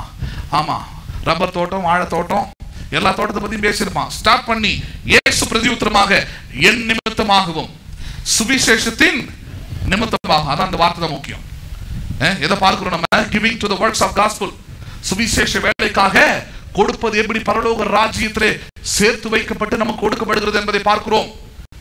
அதை சொல்றார், என் நிமித்தமாகவும் சுவிசேஷத்தின் நிமித்தமாகவும் வீட்டையாவது, சகோதரையராவது, சகோதரிகளையாவது, தகப்பனையாவது, தாயாவது, மனைவியாவது, பிள்ளைகளாவது, நிலங்களையாவது விட்டவன் எவனும். விட்டவனா என்னது? வித்துட்டு வந்தவன் அர்த்தம் இல்ல. சுவிசேஷ வேலைக்காக அர்ப்பணித்தவர்கள், கொடுத்தவர்கள். அண்டர்ஸ்டாண்ட் பண்றீங்களா? நம்ம சுவிசேஷ வேலை செய்யணும், அதுக்காக வீடு என்ன பண்ண வேண்டியதா இருக்குது? வித்துட்டு வந்து செய்யற ஆட்கள்லாம் இருக்கிறாங்க. ஹலோ, பேசுறது புரியுதா உங்களுக்கு? ஏன்னா இயேசு கிறிஸ்துவின் சுவிசேஷம் எல்லா இடத்துக்கும் போனோம். பேசுறது புரியுதா இல்லையா? இப்ப இது நாங்க இருந்த வீடு, இந்த வீட்டுக்கு மேல பெர்மிஷன் வாங்கி இதுக்கு மேல சபை கட்டுறதுக்கு என்ன பண்றோம்? நாங்க இந்த வீட்டை தேவனுடைய ஆலயமாக இருப்பதற்கு அர்ப்பணிக்கிறோம். பொதுவாக யாரும் செய்ய மாட்டாங்க. பொதுவாக எல்லா ஊழியக்காரங்களும் பார்த்தீங்கன்னா வீடு ஒரு இடத்துல இருக்கும், சபை ஒரு இடத்துல வச்சிருப்பாங்க. ரொம்ப ரேரா தான் வச்சிருப்பாங்க, வேற வழி இல்லை அப்படின்றதுதான். ஏன்னா இதுல நிறைய பிரச்சனை இருக்குது. வீடும் சபையும் ஒன்னா இருந்தா பல விதமான பிரச்சனைகளை, எதிர்ப்புகளை என்ன பண்ணியானோம்? நீங்க வீட்டோடு சேர்ந்து சந்திக்க வேண்டியதா இருக்கும், குடும்பத்தோடு சேர்ந்து சந்திக்க வேண்டியதா இருக்கும். அதனால பொதுவான பண்ணிடுவாங்கன்னா சபை ஒரு இடத்துல தனியா கிடக்கும், வீட்டு ஒண்ணு தனியா வச்சிருப்பாங்க அவங்க. அப்ப அந்த மாதிரி இது மாதிரி சொல்றாரு, அர்ப்பணிக்கிறவர்கள் அப்படின்னா தேவனுடைய சுவிசேஷத்தை சொல்வதற்காக, பேசுவதற்காக வீட்டையாவது நிலத்தையாவது எதையாவது கொடுத்தவன் எவனும் விட்டவன் எவனும்ன்றார். தமிழ்ல சரியா வரலனாலும் ஆங்கிலத்தில் சரியா, who has given for the purpose of gospel, சுவிசேஷ நிமித்தமாக கொடுத்தவன் எவனும். புரியுதுங்களா இல்லையா? ஆமா, சில பிள்ளைங்கள் வந்து இங்க ஊழியத்துக்காக உதவி செய்யறாங்க. அவங்க குடும்பத்தார் என்ன பண்ணிருக்கிறாங்க, இந்த ஊழியத்திற்காக அவர்களை ஆமா போய் செய்யுமா இது செய் அப்படின்னு என்ன பண்ணிருக்கிறாங்க, அர்ப்பணித்திருக்கிறார்கள். இந்த பிள்ளைங்களை அர்ப்பணித்திருக்கிறாங்க, செய்கிறவர்கள் அர்த்தம். சரி, அப்படி என் நாமத்து நிமித்தம், இது சுவிசேஷ நிமித்தமாக எதை நீங்கள் கொடுத்தாலும் எதை நீங்கள் செய்தாலும் அது வீணா போயிடுமா? அது ஒண்ணு இல்லாம போயிடுமானா இல்லையா? பின்ன என்ன மாறும்? அது 30வது வசனம், இப்பொழுது இம்மையிலே துன்பங்களோடு கூட நூறத்தனையாக வீடுகளையும் சகோதரையும் சகோதரிகளையும் தாய்களையும் பிள்ளைகளையும் நிலங்களையும் மறுமையிலே நித்திய ஜீவனையும் அடைவான் என்று மெய்யாகவே உங்களுக்கு சொல்லுகிறேன். அது ரொம்ப முக்கியமான வார்த்தை. இம்மையிலே மறுமையிலே ரெண்டுமே என்றார். சுவிசேஷத்தின் நிமித்தமாக நீங்கள் கொடுக்கிற எல்லா ஆசீர்வாதங்களும் இம்மையிலும் மறுமையிலும் உங்களுக்கு என்ன பண்ணப்படுகிறது? திரும்ப கூட கொடுக்கப்படுகிறது. அது 100 தனையாய் கொடுக்கப்படுகின்றார். 100 times. எத்தனை தனையாக? நல்லா சொல்லுங்க. ஆமா, ஒரு நிலம் வித்தா அதுக்கு எத்தனை தனையாக கொடுக்கப்படுகிறது என்றாரு? 100 நிலத்திற்குரிய. ஆமா, நம்புறீங்களா? பேசுறது புரியுதா? அவர் சொல்லி இருக்கலாம், சொன்னதை நீங்க விசுவாசித்தா உங்களுக்கு அது அப்படியே நடக்கும். அதான் நான் சொல்ல வரேன். நான் அவர் சொல்லிட்டாரு, எங்க நடக்கல, நீங்க விசுவாசிங்க. முதல்ல அவர் சொல்றத முதல்ல நீங்க ஏற்றுக்கொள்ளுங்க. தேவனுடைய சுவிசேஷத்தை நிமித்தமாக, தேவனுடைய வேலைக்காக நான் செய்கிற கொடுத்த எந்த காரியமா இருந்தாலும் சரி, அது 100 தனையா எனக்கு திரும்ப கொடுக்கப்படும். அது நேரமா கூட இருக்கலாம், அது சின்ன காரியமா இருக்கலாம், அது ஒரு சின்ன வேலையா இருக்கலாம், அது ஒரு சின்ன பணமா இருக்கலாம், சின்ன பொருளா இருக்கலாம், ஏதோ ஒண்ணு, அதற்குரிய பிரதிபலன் எனக்கு இம்மையிலும் மறுமையிலும் உண்டு. அப்ப சுவிசேஷத்தின் வேலைக்காக கொடுப்பது எல்லாவற்றையும் நீங்கள் இம்மையிலும் மறுமையிலும் 100 தனையாக என்ன பண்ணுகிறீர்கள்? நீங்கள் பெற்றுக் கொள்வீர்கள் என்றார். மத்தேயு சுவிசேஷம் 26வது அதிகாரம் 6 முதல் 13வது வசனம் வரைக்கும் பாருங்க. மத்தேயு சுவிசேஷம் 26வது அதிகாரம் 6 முதல் 13வது வசனம் வரைக்கும். மத்தேயு 26 6 முதல் 13வது வசனம் வரைக்கும் பாருங்க. இயேசு பெத்தனியாவில் குஷ்டரோகியா இருந்த சீமோன் வீட்டில் இருக்கையில் ஒரு ஸ்திரீ விலையேற பெற்ற பரிமள தைலம் உள்ள வெள்ளை கல் பரணியை கொண்டு வந்து அவர் போஜன பந்தியில் இருக்கும்போது அந்த தைலத்தை அவர் சிரசின் மேல் ஊற்றினால் அவருடைய சீஷர்கள் அதை கண்டு व्यसனம் அடைந்து, இந்த வீண் செலவு என்னத்திற்கு? இந்த தைலத்தை உயர்ந்த விலைக்கு விற்று தரித்திரருக்கு கொடுக்கலாமே என்றார்கள். ரொம்ப அற்புதமான ஒரு சப்ஜெக்ட். சபையில முக்கியமா விசுவாசிகளா இருக்கிறவர்கள் நிச்சயமாய் தெரிந்து கொள்ள வேண்டிய ஒரு சப்ஜெக்ட் இது. என்ன சப்ஜெக்ட்? இயேசு கிறிஸ்து ஒருத்தனுடைய வீட்டுக்கு போயிருக்கிறார். அந்த வீட்டுக்கு இயேசு கிறிஸ்து வந்திருக்கிறார் கேள்விப்பட்டு அங்கே ஒரு ஸ்திரீ அவரை தேடி வருகிறாள். அவரை தேடி வந்து அன்றைக்கு மிகவும் விலை உயர்ந்ததாய் கருதப்பட்ட அந்த வெள்ளைக்கல் பரணி என்கிற அந்த காரியத்தை, பரிமள தைலத்தை என்ன பண்ணுகிறாள்? அவள் சிரசின் மேலே உடைத்து ஊற்றுகிறாள். அத இன்னைக்கு இருக்கிற டாலர்ல கணக்கு பண்ணி நம்ம ஊர் கணக்குல சொன்னா கிட்டத்தட்ட பல லட்சம் ரூபாய். அவ்வளவு விலையேறப்பட்ட தைலத்தை கொண்டாந்து என்ன பண்றாவ? உடைத்து ஊற்றுகிறாள். ஊற்றின உடனே இயேசுவோடவே கூட 3 வருஷம் சாப்பிட்டுக்கிட்டு உட்காந்துக்கிட்டு இருந்தே யூதாஸ் காரியோத், இன்னொரு இடத்துல மத்தேயுல அதை சொல்றாரு, மந்திக்குவோம் மார்க்ல அதை சொல்றாரு, இன்னொரு இடத்துல அவன் யாருன்றதை சொல்றாரு, யூதாஸ் காரியோத். ஏன்னா அதை கெடுக்கிறதுக்கு ஒரு ஆள் இருக்கணும்ல, எது செஞ்சாலும் ஒரு குறை என்ன பண்ணிடணும்? சொல்லிடணும். ஏன்னா அப்பதான் இன்னொரு ஆத்மா கெட்டு போகும். இன்னொருத்தரும் நம்ம போகும்போது நரகத்துக்கு கூடவே என்ன பண்ணுவான்? அவனும் கூடவே வருவான். நம்ம எப்படி தரித்திரத்துக்குள்ள பிரச்சனைக்குள்ள போறோமோ அவனும் அப்படிதான் வருவான். அப்ப என்ன பண்ணும்? கெடுக்கிறதுக்கு அவன் பேசுறான், ஐயோ இவ்வளவு விலையேற பெற்றது கொண்டாந்து வேஸ்ட் ஆகிட்டியே நீ, இவருக்காக ஊற்ற வேண்டியது என்ன? இவர் மீது ஊற்ற வேண்டியது என்ன? இயேசுவின் மீது ஊற்றினா அது வேஸ்ட் அல்லவா போகும்? அது எங்க போகுது? அது திருப்பி எடுத்து உபயோகப்படுத்த முடியுமா? இப்படி வேஸ்ட் பண்ணிட்டியே, இவர் மேல ஊற்றுறதுக்கு, இவருக்கு கொடுத்ததுக்கு நீ என்ன பண்ணிருக்கலாம்? அதை விற்று என்ன பண்ணிருக்கலாம்? நீ தரித்திரருக்கு கொடுக்கலாம். அங்கதான் பாயிண்டே இருக்குது. நிறைய பேர் சொல்றாங்களே, ஏழைங்களுக்கு கொடுத்தா அது கடவுளுக்கே கொடுத்த மாதிரி இங்க வச்சு வாங்குறாரு. அதுதான் அந்த பாயிண்டே உடைக்கிறார். ஏன் இங்க யூதாஸ் காரியோத் அதான் சொல்றான். என்ன சொல்றான்? எப்பா எம்மா அறிவிலுக்குதான் உனக்கு, இவராவது தடுத்திருக்க வேண்டாமா? அவதான் கொண்டாந்து ஏதோ ஒரு ஆர்வத்துல, ஏதோ ஒரு ஆசையில, ஏதோ ஒரு நல்ல எண்ணத்துல கொண்டாந்து ஊத்துறானா? ஏமா நிறுத்து, என்ன இவ்வளவு விலையேறப்பட்டதை கொண்டாந்து என் சிரசின் மேல ஊற்றுற, தலை மேல ஊற்றுகிற? வேணாம், இது அப்படியே உடைக்காம பத்திரமா வச்சு அடக்கடையிலோ இல்ல வாங்குற கடையிலோ எங்க கொண்டு போய் வித்து அந்த பணத்தை எடுத்துட்டு வந்து என்ன பண்ணி ஏழைங்களுக்கு கொடுத்துரு, எவ்வளவு நன்மை கிடைக்கும். கர்த்தருக்கே கடன் கொடுத்த மாதிரி மாறுமே, நீ என்ன இப்படி வேஸ்ட் பண்ற அப்படின்னு யூதாஸ் காரியத்தை என்ன பண்றாங்க கேட்கலாம். நிறைய நேரத்தில் சபைகளில ஊழியத்துல அந்த மாதிரி கேள்விகள் ரொம்ப சர்வசாதாரணமா வரும்.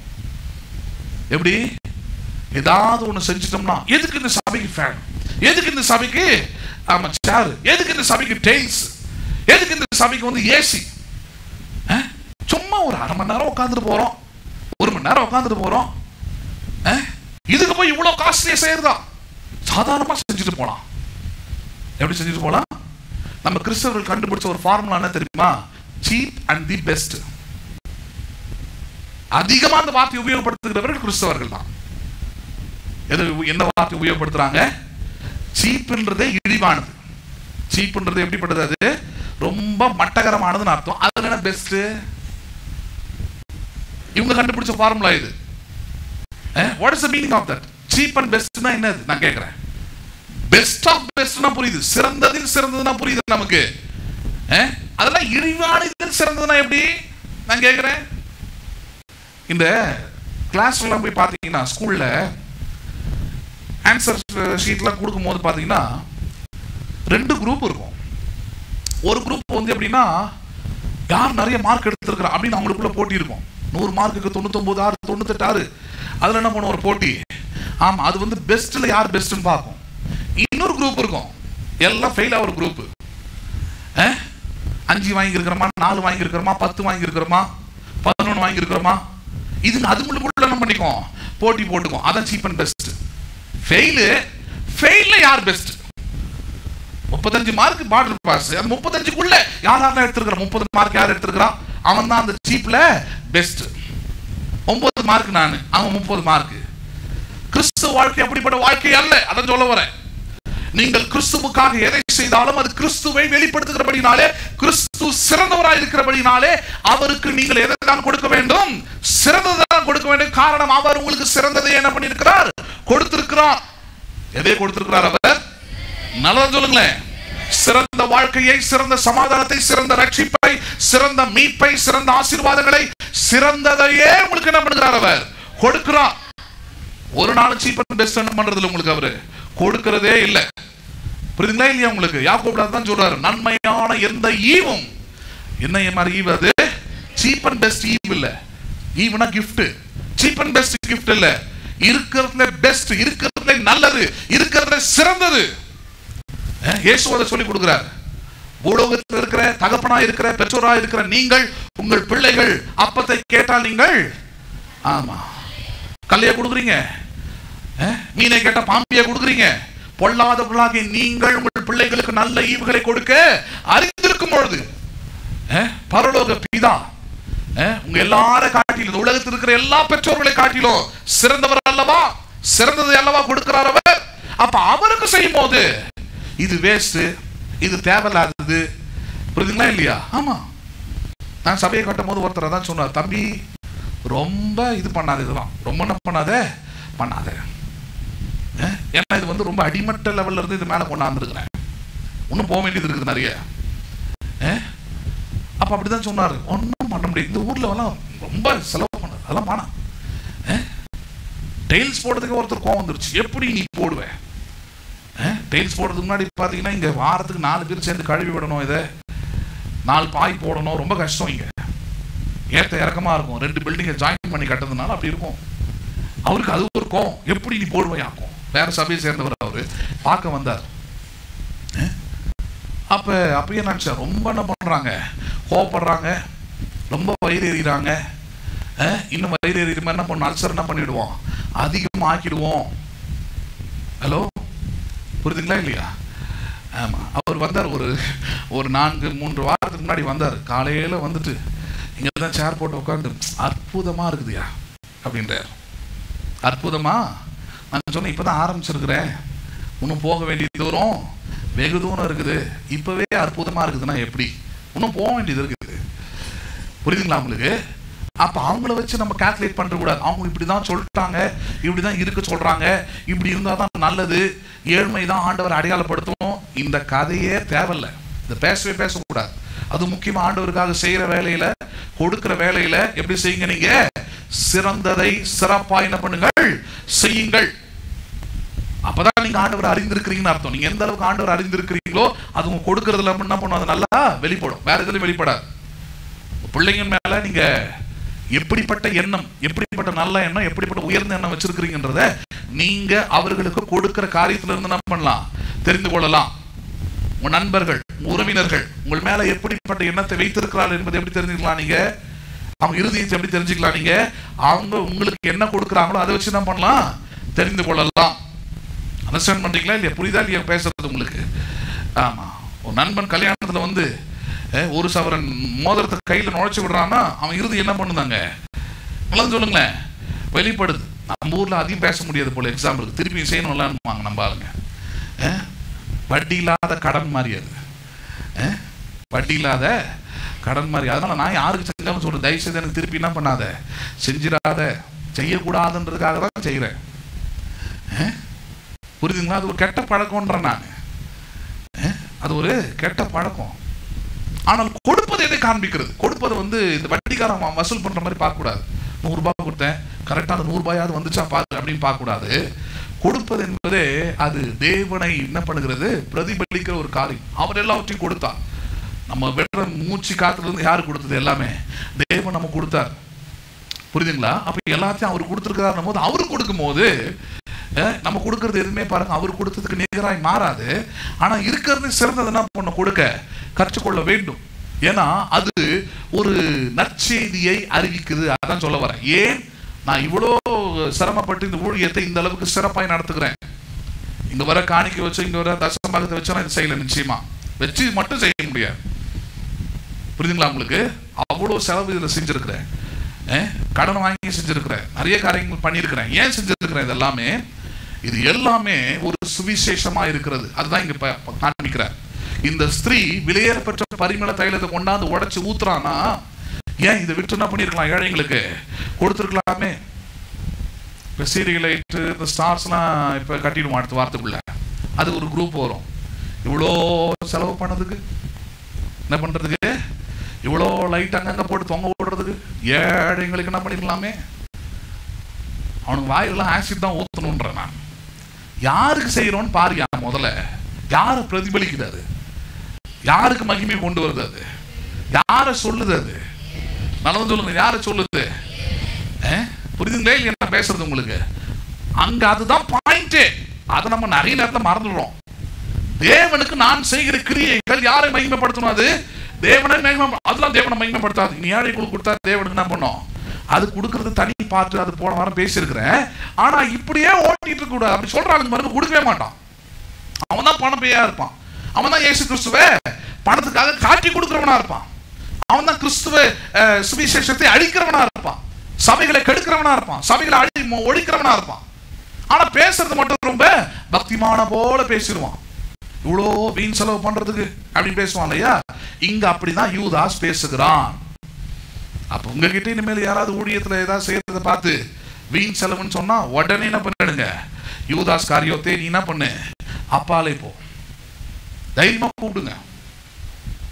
என்ன பண்ணுங்க, ஆமா கூப்பிடுங்க. அடிச்சாங்கன்னா நீங்க அடி வாங்கிக்கிங்க. என்கிட்ட வந்து என்ன பண்ணாதீங்க, சொல்லாதீங்க.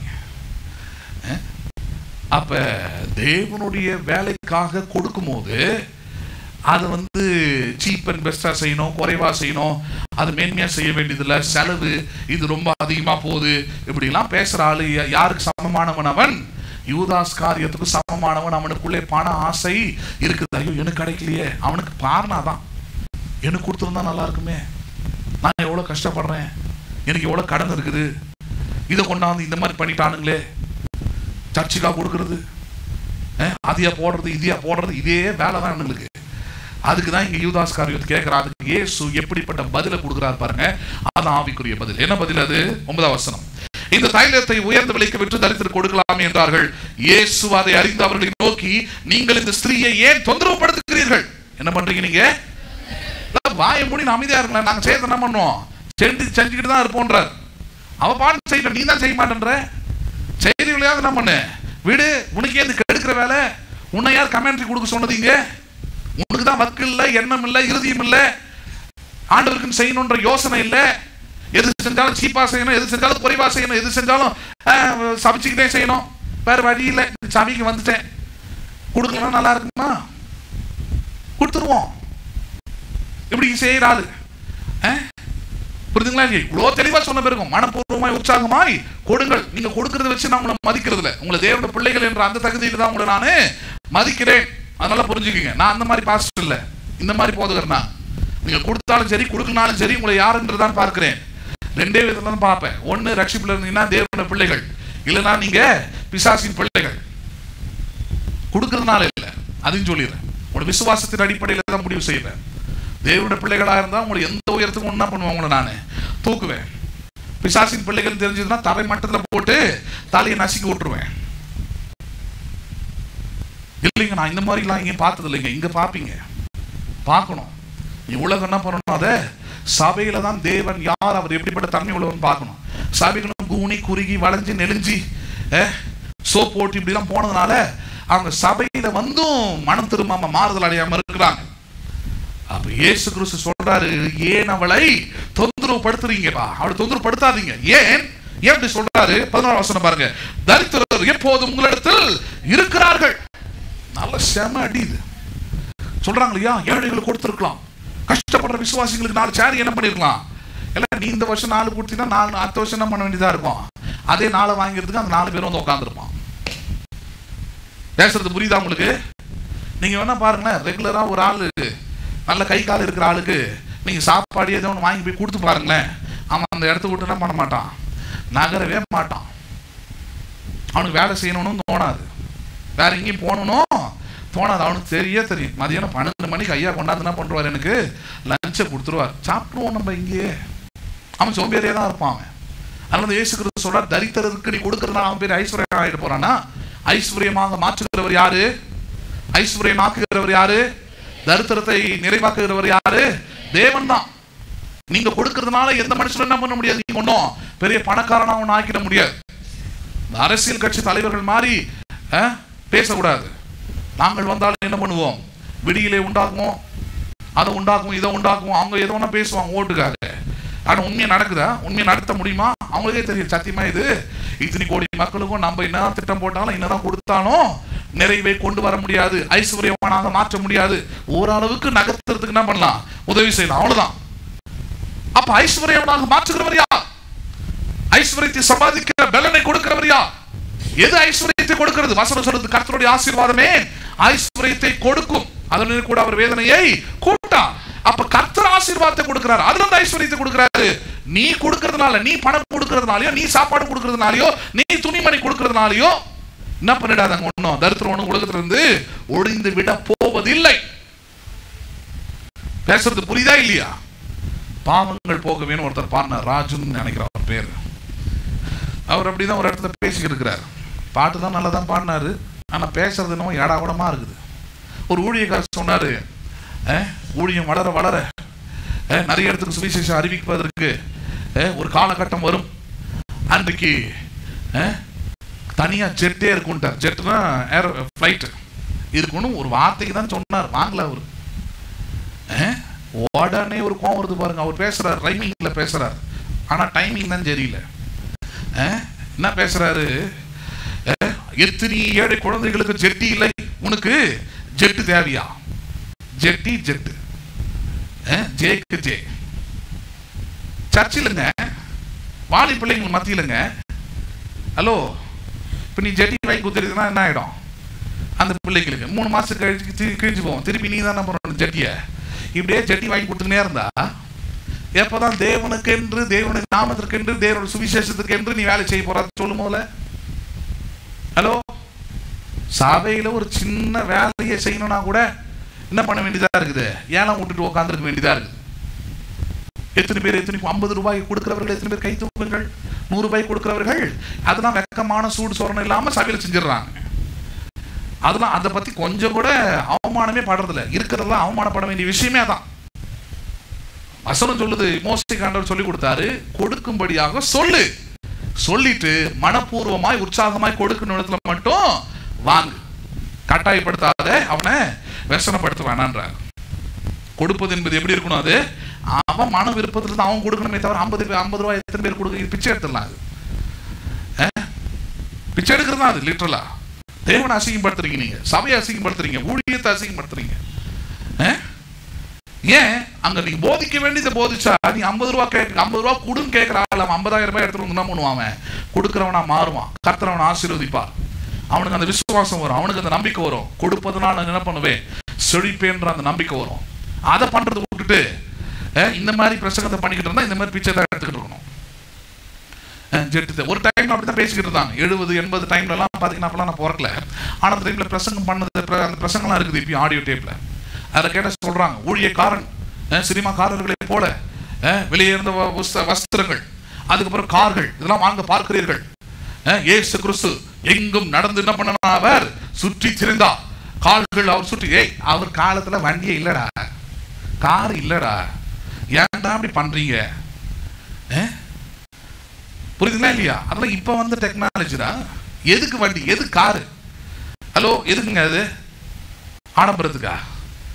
அப்புறம் நம்ம சிஎம்மா பிஎம்மா 10 கார் எங்க வீட்டில் இருக்குதுங்க, 10 சும்மா நிற்குதுங்க. இல்லை இல்லை, எதுக்கு? பிரயாணம் பண்ணுறதுக்கு. மழை ஜோன்னு பெய்யுது, சர்ச்சுக்கு வரணும், அப்போ எதுவும் யூஸ் ஆகும்? உங்ககிட்ட கார் இருந்தால் என்ன பண்ணலாம்? நனையாம வரலாம். இல்லைன்னா தொப்பை கட்டி என்ன பண்ணோம்? நனைஞ்சு வந்து அடுத்த வாரம் சளி ஜோரம் என்ன பண்ணிடணும்? உட்காந்துருக்கணும். வண்டி இருக்குது, என்ன பண்ணலாம்? நீங்கள் எடுத்துட்டு சரன்னு ஓட்டின்னு வந்துன்னே இருக்கலாம். இல்லைன்னா என்ன பண்ணணும்? நீங்கள் கால் கெடுக்க நடந்து வரணும், திருப்பியும் கால் கெடுக்க நடந்து போகணும், இல்லைன்னா யார்கிட்டயாவது லிஃப்ட் கேட்கணும். இதெல்லாம் தேவையா? அதுக்கு தான் ஆண்டவர் என்ன பண்றாரு? எல்லாத்தையும் நிறைவா நமக்கு என்ன பண்றாரு? கொடுக்குறாரு. விசுவாசிக்கு தான் சொல்றாரு, நீ விசுவாசி உனக்கு நான் கொடுக்குறேன், நீ விரும்பு, நல்ல வீடு விரும்பு, நான் கொடுத்துட்றேன் அப்படிதான் சொல்றாரு. விசுவாசிக்கிறவனுக்கு எல்லாம் கூடும்ன்றார். நீ விசுவாசி, ஆண்டவர் நல்ல வீட்டை கொடுப்பாரு விசுவாசி, நல்ல காரை கொடுப்பாரு விசுவாசி. இல்ல இல்ல பிரதர், எங்க பிரதர் சைக்கிளை ரிமைண்ட் பண்றதுக்கே நமக்கு போதும். இல்ல இல்ல, தேவன் தம்முடைய ஐஸ்வரியத்தின்படி, யாருடைய ஐஸ்வரியத்தின்படி? அவருடைய ஐஸ்வரியத்தின்படி உங்கள் குறைவுகள் எல்லாம் அவருடைய மகிமையிலே நிறைவாக்குகிறார். உங்கள் வருமானத்தினால நிறைவாவதில்லை. அவர் ஐஸ்வரியத்தின்படி, அவருடைய மகிமையின்படி உங்கள் குறைவுகளை அவர் நிறைவாக்குகிறார். நம்புறீங்களா நீங்க அதை? அப்ப அப்படி பார்க்கணும், அப்படி விசுவாசிக்கணும், அப்படி எதிர்பார்க்கணும். அப்ப அவரா தான் சொல்றார், டோன்ட் டிஸ்டர்ப் ஹர். அவள் எனக்காக கொடுத்தது ஏன் இவ்வளவு இழிவா பேசுறீங்க? நீங்க வேஸ்டா போச்சு, வீணா போச்சு, இப்படி தேவையா அப்படி தேவையா பேசிக்கிட்டு இருந்தீங்கன்னா உன் வாழ்க்கை வீணா போயிடும். யூதாசுக்கு வந்த நிலைமை தான் உனக்கும். உனக்கு பணம் வரும், நிலம் வரும், ஆனா மாட்டிக்கிட்டு தொங்கிட்டு வச்சாக்குறத. அவன் அப்படிதான் செஞ்சான். இதுக்கு அப்பமா, இதுக்கு அடுத்த வசனமே அங்க அதான் ஆரம்பிக்குது. நான் படிக்க விரும்பல. இவன் இதை சொல்லி முடிச்சு அடுத்த செகண்ட் எங்க தெரியுமா போனான்? பரிசேயர் வேத பார்க்கிறவர்கிட்ட போய் இயேசு கிறிஸ்துவை காட்டி கொடுக்கறதுக்கு பணத்தையும் நிலத்தையும் கேட்டு வாங்கினான். நான் இயேசுவை காட்டி கொடுக்குறேன், ரொம்ப நாள் தேடுறீங்களே, அவரை நான் காட்டி கொடுக்குறேன், அவர் எங்க இருப்பார் எப்படி இருப்பார்னு எனக்கு தெரியும், வாங்க நான் காட்டி கொடுக்குறேன், அவரை அப்படி சின்ன பண்ணுங்க, அடிச்சு தொங்க விடுங்க. அவரே காட்டி கொடுத்து உங்ககிட்ட இருந்து என்ன பண்ணிக்கிறேன்? பணத்தை வாங்கிடுறேன். பணத்தை வாங்கி நிலத்தையும் வாங்கினான். எந்த நிலத்தை இயேசுவை காட்டி கொடுப்பதற்கு வாங்கினானோ அந்த நிலத்தில் அவன் என்ன பண்ணினாங்க? நாண்டு கொண்டு செத்தான் இருக்குது. தேவனுக்கு கொடுப்பதை பற்றி பேசுவதற்கு என்ன பண்ணணும்? ஆமா, அமைதியா இருக்கணும். ரொம்ப முக்கியமான விஷயம். சபை அவ்வளவு பெரிய சபை, ஆதி திருச்சபை, எவ்வளவு காரியங்கள் நடந்தது. ஆனால் செத்தார்கள்ன்ற ஒரு காரியம் எதுல மட்டும்தான் நடந்தது? கொடுக்கிற விஷயத்துல மட்டும்தான். இதுல மட்டும்தான் செத்தார்கள். அனனியா சப்பீரா வேற எதுலையும் சாகடிக்கல, ஒழுங்கா ஜெபம் பண்ணல, கரெக்ட் டைமுக்கு வரல, நீ இதெல்லாம் அதுக்காக சாவடிச்சார். இல்ல இல்ல, ஏமாற்றுவது என்பது என்ன? மல்கியா 3 சொல்றாரு, மனுஷன் தேவனை வஞ்சிக்கலாமா? நீங்களோ என்னை வஞ்சிக்கிறீர்கள். எதிலே உண்மை வஞ்சித்தோம் என்கிறீர்கள்? தசம்பாகத்தினோ காணிக்கைகள். அனனியா சப்பீரா அந்த தப்பு தான் செஞ்சாங்க. அவன் பழைய பாடு, பழைய உடன்படிக்கை அது அப்பயே போயிடுச்சு, இப்போ நம்ம புதிய உடன்படிக்கை நினைக்கிறாங்க. பார்த்தா கொடுக்கிற விஷயத்துல தானே பண்றாங்க. கரெக்டா? பேதுரு கேட்கிறாரு, கதை அங்க முடியுது. தேவனுக்காக கொடுப்பதை ஒரு நாளும் இழிவாய் என்ன பண்ணாதீங்க, பேசாதிருங்கள், கவனமா இருங்க. அதுக்கு யூதாஸ் காரியத்தை மிகப்பெரிய அடையாளம். உங்களுக்குள்ள அப்படி ஆவி இருக்குமே ஆனால் அதை எடுத்து போடுங்கள். ஆண்டவர்கிட்ட கேளுங்க, ஆண்டவரே நல்ல புரியுது, இப்ப நான் ஆண்டவருக்காக செய்வதை இழிவா பேசுறேன், இழிவான்னு நினைக்கிறேன், அது தேவையில்ல நினைக்கிறேன், வேஸ்ட் நினைக்கிறேன், இப்படிப்பட்ட கேவலமான எண்ணம் எனக்குள்ள இருக்குது. யூதாஸுக்கு வந்த நிலைமை எனக்கு வரக்கூடாது. பேதுருவை போல என்ன எடுத்து என்ன பண்ணும்? பயன்படுத்தும். யோவானை போல எடுத்து என்ன பயன்படுத்தும். புரியுதுங்களா உங்களுக்கு? அங்கிருந்த யூதாஸை தவிர மற்ற எல்லாரும் உருப்பிட்டான். மற்றவங்க எல்லாம் நிருபங்களை எழுதுறாங்க, மற்றவங்க எல்லாம் சுவிசேஷ ஊழியத்தை செஞ்சாங்க, நல்ல போராட்டத்தை போராடி ஓட்டத்தை முடித்தார்கள். ஒரே ஒருத்தன் தான் மிஸ்ஸிங். ஏன்னா அவனுக்குள்ள இந்த தேவனுக்கு செய்வது எப்படி இருந்தது, அவனுக்கு இழிவான எண்ணம் இருந்தது. புரியுதுங்களா உங்களுக்கு? 11 தரித்திரர் எப்போதும் உங்களிடத்தில் இருக்கிறார்கள், நானும் எப்போதும் உங்களிடத்தில் இரேன். இவள் இந்த தைலத்தை சரீரத்தின் மேல் ஊற்றினது என்னை அடக்கம் பண்ணுவதற்கு எத்தனமாய் செய்கையா இருக்கிறது என்றார். என்ன சொல்றாரு? அடக்கம் பண்ணுவது அப்படின்றது கிட்டத்தட்ட அவர் சிலுவை மரணம், அந்த பாடுகள், அதை பத்தி பேசினாலும் இந்த தைலத்தை ஊற்றுவது என்பது எப்படின்னு பாத்தீங்கன்னா, பழைய ஏற்பாட்டு காலத்திலிருந்து பாத்தீங்கன்னா, ஒருவனை ராஜாவாக அபிஷேகம் பண்ண வேண்டும் என்றால் அவன் தலையில் என்ன பண்ண வேண்டுமா இருக்கிறது? அபிஷேகம் பண்ண வேண்டுமா இருக்கிறது. அவரின் தலையை எண்ணெயால் அபிஷேகம் பண்ணுவார்னு சொல்றாரு இல்லைங்களா? அதுதான் இங்க சொல்றாரு. எண்ணெயை காட்டில ஸ்பெஷல் இந்த தைலம். அப்ப அவர் அதுதான் சொல்றாரு. தைலம்னா ஏதோ நம்ம தலைவலிக்கு தேக்கிறது நினைச்சுக்க போறீங்க. வாசனை திரவியம், வேற ஒண்ணும் கிடையாது. என்ன திரவியம் இது? வாசனை திரவியம், பெர்ஃப்யூம் இது. அப்ப அதுதான் சொல்றாரு. இவ்வளவு விலையேறப்பட்ட பரிமள தைலத்தை கொண்டாந்து என் மேலே ஊற்றி இருக்கிறாள், இதை தரித்திரத்துக்கு வித்து கொடுக்கலான்னு பேசுறீங்க, இது மாதிரிலாம் பேசுறீங்க, இதெல்லாம் சரியில்லைப்பான்னு சொல்லிட்டு 13 வசனம் பாருங்க. இந்த சுவிசேஷம் உலகத்தில் எங்கெங்கே பிரசங்கிப்படுமோ, ஹலோ, இயேசுவுக்கு பரிமள தைலத்தை ஊற்றினத என்னன்னு சொல்றாரு? இயேசுவே சுவிசேஷம். அப்படின்னு அர்த்தம், இயேசுவுக்காக நீங்கள் கொடுக்கிறது செய்கிறது எல்லாமே என்னவா இருக்கிறது? சுவிசேஷமா இருக்கிறது. என்ன சுவிசேஷம் அது? அந்த கிரியை ஒரு நற்செய்தியை வெளிப்படுத்துகிறது. அந்த ஸ்திரீ அவ்வளவு விலையேறப்பட்ட தைலத்தை ஊத்தும் போது அவருடைய கிரியை எதை வெளிப்படுத்துகிறது? It shows the act of faith and love.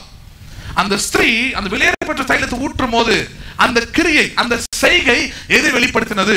விசுவாசத்தையும் அவள் தேவன் மேல் வைத்திருந்த அன்பையும் அது வெளிப்படுத்துகிறது. எதை வெளிப்படுத்துகிறது? விசுவாசத்தையும், தேவன் மீது இருக்கிற விசுவாசம், தேவன் மீது இருக்கிற அன்பு, இது ரெண்டுத்தையும் அவளுக்குள்ள இருந்ததுனாலதான் அவ்வளோ வெளியேறப்பட்ட தைலத்தை என்ன பண்றா? உடைச்சு அவ ஊற்றுகிறாள். அவ தனக்குன்னு கூட வித்து எடுத்திருக்கலாம், அல்லது இவங்க சொல்ற மாதிரி வித்து ஏழைகளுக்கு என்ன பண்ணிருக்கலாம்? தரித்திரருக்கு கொடுத்திருக்கலாம். ஆனால் இதை வீணா இங்கேயா ஊற்றுகிறாள்? இயேசுவின் மீது ஏன் ஊற்றுகிறாள்? இது வீண் செலவு தானே அப்படின்னு கூட இருந்தவனே கேட்கும் போது இயேசு சொல்லுகிறார், இது ஒரு சுவிசேஷம் பா, இது ஒரு நற்செய்தி பா. இது என்ன நற்செய்தி? இப்படி செய்கிறதன் மூலமாக இவள் என் மீது விசுவாசமா இருப்பதையும் என் மீது அன்பா இருப்பதையும் எனப்படுகிறாள். அவள் தன்னுடைய கிரியைகளினாலே காண்பிக்கிறாள். அண்டர்ஸ்டாண்ட் பண்றீங்களா? அப்ப தேவனுக்காக நீங்கள் செய்வது என்பது எதை வெளிப்படுத்த வேண்டும்? உங்கள் விசுவாசத்தையும் தேவன் மீது இருக்கிற அன்பை. அண்டர்ஸ்டாண்ட் பண்றீங்களா?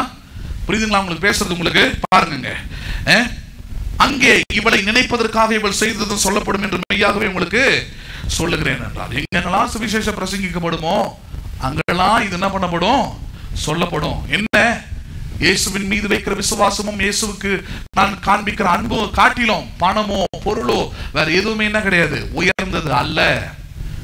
புரியுதுங்களா? அன்புதான் முக்கியம். பிள்ளைங்களுக்கு நீங்க உங்க வருமானத்துல கடன்லாம் வாங்கி உங்க பிள்ளைங்களை படிக்க வைக்கிறீங்க, கஷ்டப்பட்டு படிக்க வைக்கிறீங்க அப்படின்னா எதுக்காக படிக்க வைக்கிறீங்க? நம்ம ஊர்ல அது வேற ஒரு தலைவலியா இருக்குது. எதுக்காகனா டாக்டருக்காக படிக்க வைக்கிறேன், நீட்டுக்காக படிக்க வைக்கிறேன். எங்க பக்கத்து வீட்டுக்காரி ஒரு மாதிரி சொல்லிட்டா, சொந்தக்காரன் ஒரு மாதிரி நினைச்சா, என்னெல்லாம் படிக்க வச்சு காட்டுறம்ப அப்படிலாம் பண்ணீங்கன்னா இது எங்க மாடு தான் மேக போகும் அது அப்படின்னு சொல்லிடுறேன். நம்ம என்ன நினைக்கிறோமோ அதுக்கு ஆப்போசிட்டா தான் போயிடும் அது. அப்ப நம்ம என்ன நினைக்கணுமோ அதை நினைக்கணும், இப்படிலாம் நினைக்கக்கூடாது. என்ன நினைக்கணும்? கர்த்தர் எனக்கு ஈவா என்ன பண்ணிருக்கிறார்? இந்த குழந்தைய கொடுத்துருக்கிறாரு, இது என்ன சார்ந்து இருக்குது, என்ன நம்பி இருக்குது, என்ன அப்பான்னு கூப்பிடுது, என்ன அம்மான்னு கூப்பிடுது. அப்ப நான் தான் என்ன பண்ணி அவன் இதுக்கு எல்லாத்தையும் செய்தாக வேண்டும். அந்த உணர்வு இருந்ததுன்னா உங்களுக்கு சாப்பாடு இல்லைனாலும், உங்களுக்கு துணிமணி இல்லைனாலும் என்ன பண்ணிடுவீங்க? நீங்க உங்க பிள்ளைங்களுக்கு முதல்ல செஞ்சிருக்கீங்க. அப்படி செய்யும் போது அந்த கிரியை எதை காண்பிக்கிறது? எதை காமிக்கிறது? அந்த பிள்ளையின் மீது நீங்கள் வைத்திருக்கிற அன்பையும் காமிக்கிறது, நம்பிக்கையும் காமிக்கிறது. என் பிள்ளையை கஷ்டப்பட்டு படிக்க வைக்கிறேன், நல்ல சொக்கம் வாங்கி கொடுக்குறேன், நாளைக்கு என்ன பண்ணுவான்? நல்ல மனுஷனா நல்ல வேலையில வருவான், நம்பிக்கை. புரியுதுங்களா உங்களுக்கு? அப்ப அந்த ஸ்திரீ இயேசுவுக்கு அந்த வெளியேறப்பட்ட பரிமள தைலத்தை உடைச்சு ஊத்தும் போது அந்த நம்பிக்கையில தான் ஊத்துறா. இவர் தேவனுடைய குமாரன், இவர் உயிர் தொழுவார், இவர் கிறிஸ்து, இவர் ரட்சகர், இவர் மீட்பர். புரியுதுங்களா இல்லையா உங்களுக்கு? இதை நான் தான் செய்யணும். விலை பெற்ற தைலத்தை ஒரு தரித்திரருக்கு கொடுக்கறத விட இயேசு கொடுப்பது மேல். தரித்திரருக்கு கொடுக்கணும், ஏழை கொடுக்கணும், அது வேற காரியம். அது இயேசு அவங்களும் ஒண்ணு கிடையாது. நான் இயேசுவுக்கு செலுத்துவது என்பது ஒரு பிரதானமான பிரத்யட்சமான ஒரு காரியம். அது சுவிசேஷமா என்ன பண்ணப்படுகிறது? அது வெளிப்படுகிறது. என்ன சுவிசேஷம் அதுல சொல்லப்படுகிறது? என்னுடைய விசுவாசத்தையும் என்னுடைய அன்பையும் நான் கொடுக்கிற காரியம் என்ன பண்ணுகிறது? சொல்லுகிறது. ஒரு நற்செய்தி அப்படின்றார். புரியுதுங்களா உங்களுக்கு? மார்க் எழுதின சுவிசேஷம் 9வது அதிகாரம் 41வது வசனம். மார்க் 9:41.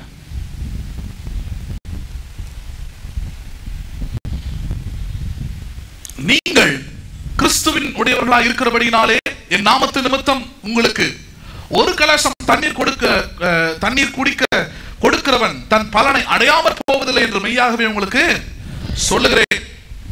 பரலோக ராஜ்யத்தில் எப்படி நம்ம சேர்த்து வைக்கணும் அப்படின்னு பேசும்போது அதுல giving for the work of gospel பார்க்கிறோம். நற்செய்தி, சுவிசேஷம், இதற்காக கொடுப்பதை குறித்து பார்க்கிறோம்.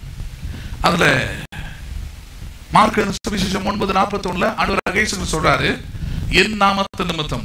யாருடைய நாமத்து நிமித்தம்? in my name sake. என் பெயரால, என் பெயரை வெளிப்படுத்துற மாதிரி, என் பெயரை கொண்டு வர மாதிரி நீங்கள் ஒரு சின்ன கிளாஸ்ல தண்ணி கொடுத்தாலும் அதுக்கு என்ன உண்டு? அதுக்கு என்ன உண்டு? பலன் உண்டுன்ற. பேசுறது புரியுதா உங்களுக்கு? பலன் அடையாமல் போக மாட்டீர்கள். பேசுறது புரியுதா உங்களுக்கு? இயேசுவின் நாமத்தினாலே நீங்கள் செய்கிற அது சின்ன காரியமா இருக்கலாம், ரொம்ப சின்ன காரியமா இருக்கலாம். ஆனால் அவருக்கு அது சின்ன காரியமே இல்லை. ஏன்னா அது உங்க இருதயத்தை சம்பந்தப்பட்ட காரியம்ன்றதுனால அவர் என்ன பண்றாருங்க? அவர் பெருந்தன்மையா பெரிய மனதோட அதை பார்க்கிறாரு. அதை என் நாமத்தினாலே நீங்கள் எதை செய்தாலும், அது சின்ன கிளாஸ்ல தண்ணி கொடுத்தா கூட சரி, அதற்கு நிச்சயமாக உண்டு, பிரதிபலன் உண்டு. புரியுதுங்களா? ஆமா, அவருக்கு தெரியும் நம்ம சின்ன ஆளுங்கன்னு அவருக்கு தெரியுங்க. நமக்கு இருக்கிறது சின்ன கைன்னு அவருக்கு தெரியுங்க. அப்புறம் நம்ம கிட்டே வாங்குறாரு இல்ல? அது ஒரு பிரமாணம். கொடுப்பதன் மூலமாகவே தான் என்ன பண்ண முடியும்? செழிக்க முடியும். விதைப்பதன் மூலமாகவே தான் நீ அறுக்க முடியும். கொடுக்கிறவனுக்கு தான் திரும்ப கொடுக்கப்படும். அது பிரமாணம். பூமியா அந்த பிரமாணத்தை தான் செயல்படுது. இப்ப தேவனுடைய பிரமாணமும் அதுதான். செழிப்பு என் வாழ்க்கையில, குடும்பத்தில, என் வேலையில, தேசத்துல வரணும்னா you should give sparingly. உதாரத்துவமா என்ன பண்ணுங்கள்? கொடுங்கள்ன்றது. அப்ப அதுக்கு தான் இந்த லெவல்ல கொண்டாந்து பேசுறாரு. என் நாமத்தினாலே ஒரு சின்ன கிளாஸ் தண்ணி கொடுத்தாலும் அதுக்குரிய பிரதிபலனை அடையாம போக மாட்டேன்னு சொல்றாரு. அப்ப ஆண்டவருக்காக என்ன பண்ணணும்? நல்லாவே செய்யணும். பேசுறது புரியுதா? இந்த தெளிவு, இந்த மனப்பான்மை இருந்தாதான் பாருங்க நீங்கள் சுவிசேஷ ஊழியத்திற்காக செய்ய முடியும். கடைசியா 4வது காரியம், வேதம் போதிக்கிற 4 கொடுப்பதை பற்ற காரியத்துல கடைசி காரியம் giving in the expression of thanksgiving. அதாவது நன்றியின் வெளிப்பாட்டில் கொடுப்பது. எப்படி கொடுப்பது? ஆமா, அதாவது தசமம் கொடுப்பதை பார்க்கிறோம், நற்செய்தி சுவிசேஷ வேலைக்காக கொடுப்பதை பார்த்திருக்கிறோம், ஏழைகளுக்காக கொடுப்பதையும் பார்த்திருக்கிறோம். கடைசியா 4வது என்னது? நன்றியின் வெளிப்பாட்டில் கொடுப்பது, நன்றியோடு கொடுப்பது, நன்றி காண்பிப்பதற்காக கொடுப்பது. giving in the expression of thanksgiving. நன்றி எப்படி வெளிப்படுத்தணும்ன்றதை நம்ம முதல்ல தெரிஞ்சுக்கணும். ரொம்ப நன்றிங்க அப்படின்றது நமக்கு தெரிஞ்சதுன்னா கும்பிடு போடுறதான். கிறிஸ்தவர்கள் சில கிறிஸ்தவர்கள் கேட்டா, காலையில இருந்து பிரதர் ஆண்டவருக்கு 1000 ஸ்தோத்திர பலிகளை நான் செலுத்திட்டேன். வாயிலே வடை சுடுறது. ஹலோ, வாயில என்ன பண்றது? ஆமா, ஆண்டவருக்கு நன்றியை இவங்க வெறும் வாயில தான் சொல்லுவாங்க. பேசுறது புரியுதா உங்களுக்கு? கிரியையில இருக்காது. அதான் சொல்லுவேன், வடை அப்படின்னு சொன்னா வயிறு ரொம்பிடுமா? எங்க சொல்லிக்கிட்டே போங்க பார்ப்போம். பிரியாணின்னு சொல்லிக்கிட்டே போமா வயிறு ரொம்ப. அப்புறம் நாக்கில் கூட டேஸ்ட் வராது பிரியாணின்னு சொன்னா. புரியுதுங்களா இல்லையா? அப்ப ஸ்தோத்திரம் மட்டும் என்ன பண்ணிடுது? ஸ்தோத்திரம்னா நன்றி. நன்றியை மட்டும் நான் என்ன பண்ணிடுவேன்? வாயிலே சொல்லிடுவேன். அதெல்லாம் எடுத்து காட்டுறேன். இப்ப சீக்கிரமா முடிக்க போறோம், 10 நிமிஷத்துல முடிச்சுடுறேன். ஸ்தோத்திர பலி எடுக்கிறவன் உடனே ஸ்தோத்திர பலினா பிரதர் வாயில ஏதோ கர்த்தருக்கு ஸ்தோத்திரம், தேவனுக்கு ஸ்தோத்திரம், குமாரனுக்கு ஸ்தோத்திரம், ரட்சகருக்கு ஸ்தோத்திரம், அது ஒரு புக்கை வைக்கிறானுங்க. அதை ஒன்று வாங்கி வச்சுக்கிறது. ஒரு டிவியோ ஒன்று இருக்குது, அதை ஒருத்தர் நடத்திக்கிட்டு இருக்கிறாரு. இப்போ அவர் பாஸ்டர் ஆகிட்டார். ஃபர்ஸ்ட் எவாஞ்சலிஸ்டாக இருந்தார், அப்புறம் டிவி நடத்தினாரு. பார்த்தாரு, டிவி சேனல் ஓடுற சர்ச்சைன்னு ஆரம்பிச்சு விட்டார் அவர். அது ஜாக்கிரதையாக இருக்கணும் யாரும் கூப்பிடுறதுன்னு. அவர் அப்படியே சில சபையில் கூப்பிட்டார், போனார். அங்கே அவர் தனி கூட்டத்தை கூட்டினார், அவங்க ஃபோன் நம்பர்லாம் வாங்கினார். அவங்களாம் வச்சு ஒரு சபையை ஆரம்பிச்சிட்டார். சரி, எப்படியா போய் தொலையுது. 2020 அந்த மனுஷன் தான். நீ எனக்கு நான் அவர்தெல்லாம் பார்க்கறது இல்லை, மீம்ஸில் போட்டானுன்னு பார்த்தேன். பார்த்தா அவர் தான் சொல்றார் 2020 கோல்டன் இயர்னார். என்ன இயரு? இருக்கிற தங்கெல்லாம் போய் சேர்ந்ததான் மிச்சம். வட்டி கிடைக்கும், அடை கிடைக்கும். என்ன இயர் அவருக்கு? கொரோனா வந்து 2020 போட்டு நொறுக்குன்னு பொருளாதாரத்தை அடிச்சு நொறுக்குது. சபையில் இவர் அடிச்சு விடுறாரு. 2020 கோல்டன் இயர். தனியா பேர் வேற, ஆசீர்வாதம் சேனல் வேற அதுக்கு பேரு. அதுல வேற ஓயாம ஜூன் மாசம் வரைக்கும் என்ன பண்ணியாச்சு? கோல்டன் இயர் போட்டுனே இருந்தாங்க பாருங்க. இந்த பக்கம் எல்லாரையும் வேலையெல்லாம் விட்டு எல்லாம் வீட்டுக்குள்ள வந்து வீட்டுல உட்காரு ஃபுல்லா அது இதுன்னு போட்ட உடனே கோல்டன் இயர் ஆயிடுச்சு. ஜூன் மாசமே ஸ்டாப் ஆயிடுச்சு. இப்ப போடு. ஹலோ, எப்படி எல்லாம் ஜனங்களை ஏமாத்துறது பாருங்க. கோல்டன் இயர், சில்வர் இயர், பித்தளை இயர், அதையும் கேட்கறதுக்கு போறான் கூட்டமா. இப்படிதான் போறதுன்ற. போயிட்டு என்ன பண்றான், என்ன கேட்ட, என்ன சத்தியம் போதிக்கப்பட்டது? கோல்டன் இயர் சொல்ற கோல்டு ஆயிடுமா அவனுக்கு? நல்ல காலம் பிறந்து உடுக்கடிச்சா உனக்கு நல்ல காலம் பிறந்துருமான்னு கேட்கிறேன். நீ அதை நம்பணும், நீ அதற்கு ஏற்ற மாதிரி வாழணும், நீ அதை விசுவாசிக்கணும். புரியுதுங்களா? அது பண்றதே கிடையாது. பாஸ்டர் சொல்லிட்டாரு இந்த இயர்னா இயர் கோல்டன் இயர். இப்ப அந்த குரூப் தான் என்ன பண்ணுது? இந்த இயர் வைரஸ் இயர்ன்றான். இந்த இயர்னா இயர் வைரஸ் இயர். அதாவது வைரஸ்னா இந்த கொரோனால செத்தவனை காட்டிலும், ஆமா, இந்த ஒமேக்ரான ஏதோ ஒன்று வந்துருக்குது பாருங்க, அதுல சாவ போறவன் நிறையன்றான். போடுறவனே கிறிஸ்தவன். எதுக்குன்ற நான் உன்னை இது சொல்றதுக்கு உன்னை அபிஷேகம் பண்ணாரு, இதை சொல்றதுக்கு அவனை ரட்சித்தாரு. அவர் அப்பத்தையும் தண்ணீரும் ஆசீர்வதித்த வியாதியை சொல்ல கொரோனா உட்பட இப்ப வந்திருக்கிற புதுசா வந்திருக்கிற வைரஸ் உட்பட வியாதியை என்ன பண்ணுவார்? அவர் விளக்குவார். அதை சொல்றதுதான் உன்னை அபிஷேகம் பண்ணியிருக்கிறாரு. அதை சொல்றதுதான் உன்னை தெரிந்து கொண்டிருக்கிறாரு. உன் வேலை என்னன்னே தெரியலையே உனக்கு. பயப்படுத்துறதுக்கு அவர் விசுவாசி தேவை. பயப்படாதிருங்கள் சொல்றதுக்கு தான் யார் தேவை? விசுவாசி தேவை. பயப்படாதிருங்கள், இதோ எல்லா ஜனத்துக்கும் மிகுந்த சந்தோஷத்தை உண்டாக்கும் நற்செய்தியை சொல்றதுக்கு தான் விசுவாசி தேவை. அப்ப ஸ்தோத்திர பலின்னும் போது பாருங்க, அந்த அவங்களாம் தான் கத்து கொடுத்துருது. 1000 ஸ்தோத்திர பலிகளை ஒரு நாளைக்கு செஞ்சிடலாம். மாந்திரம் சொல்ற மாதிரி கர்த்தர் ஸ்தோத்திரம், பிதாவு ஸ்தோத்திரம், அவங்களுக்கு ஸ்தோத்திரம், இவங்களுக்கு. ஆமா, காலையில புருஷன் வேலைக்கு போனோம்னா இங்க ஸ்தோத்திரம் 1000 ஸ்தோத்திரம் சொல்லி முடிக்கிறதுக்குள்ள 2 மணி நேரம் 3 மணி நேரம் ஆயிடுது. ஒருத்தர் அப்படியே சொன்னார் என்கிட்ட, காலையில சென்னைக்கு வேலைக்கு போறேன் பிரதர், 2 வேலைக்கும் சேர்த்து செஞ்சு கொடுத்துருமானா ஒழுங்கா தான் செஞ்சு கொடுத்துருந்தா 1000 ஸ்தோத்திர, ரோமன் கேத்தலிக் அவர் சொல்ற 1000 ஸ்தோத்திர பலிக்குன்னு அந்த சேனல்ல போட்டாலும் போட்டாங்க. காலையிலயும் உட்காந்துக்கிறா, மதியானமும் உட்காந்துக்கிறா, நைட்டும் உட்காந்துக்கிறான்டார். நான் சொன்னேன் எடுத்துன்னு போய் அங்கேயே சேர்த்துருங்க, அந்த சேனல் என்ன பண்ணி விட்டுருங்க, இதெல்லாம் வச்சு குடும்பம் நடத்துறதுக்கு அங்கே எடுத்துன்னு போய் சேர்த்துருங்க. இதை நம்பி பிள்ளைங்களை கொடுத்து புருஷனை கொடுத்து குடும்பத்தை கொடுத்தா வாயிலே என்ன பண்றதா இவங்க ஸ்தோத்திரத்தை செலுத்தி முடிச்சிருவாங்களாம். அதுக்கு தான் சொல்றேன் இவ்வளவு தூரம். நான் எப்பா ஸ்தோத்திரம்ன்றது வெறும் வாயில சொல்றது இல்லப்பா, தேங்க்ஸ் நன்றின்றது வெறும் வாயில சொல்றது இல்லப்பா, அது கிரியையிலே வரக்கூடியது. எதுல செய்யக்கூடியது? அது கிரியையிலே செய்யக்கூடியது. பேசுறது புரியுதா உங்களுக்கு? எடுத்துக்கொள்ளுங்க, நான் உங்களுக்கு அதை காமிக்கிறேன். நான் லேவியராகமம் 29வது அதிகாரம், லேவியராகமம் 29வது அதிகாரம் 29வது வசனம். லேவியராகமம் 22வது அதிகாரம், மன்னிக்கும் 22வது அதிகாரம் 29வது வசனம். இந்த இடத்துல இஸ்ரவேல் ஜனங்க கிட்ட பலிகள் நிறைய ஏற்படுத்தி வச்சிருந்த பாவ நிவாரண பலி, குற்ற நிவாரண பலி. அதுல ஒரு பலி என்னன்னு பாத்தீங்கன்னா ஸ்தோத்திர பலி. அது ஒரு பலி என்னது? ஆமா, அதுக்கும் அவர்கள் காணிக்கைகள் என்ன பண்ண வேண்டும்? கொண்டு வர வேண்டும். அது ஒரு தீமாவை வச்சிருந்தார். லேவியராகமம் 22-29. கர்த்தருக்கு ஸ்தோத்திர பலியை செலுத்துவீர்கள், ஆனால் மனப்பூர்வமாய் அதை என்ன பண்ணுவீர்களாக? செலுத்துவீர்களாக. எப்ப இது வாயில செய்யறது இல்லப்பா, கிரியையில செய்யறது. எப்படி செய்யறது? இது கிரியையிலே செய்யக்கூடிய ஒரு காணிக்கை. ஸ்தோத்திர பலின்றது என்னது? It is an offering.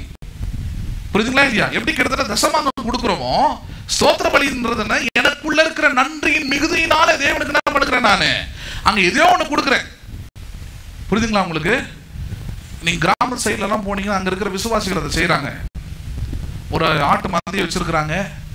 திடீர்னு ஒரு ஆடு 2 குட்டி போடுறது, 3 குட்டி போடுறதுன்னா உடனே அந்த நன்றிக்குனால இவங்க நினைச்சுக்கிறது ஒரு குட்டி தான் போடுன்னு நினைப்பாங்க.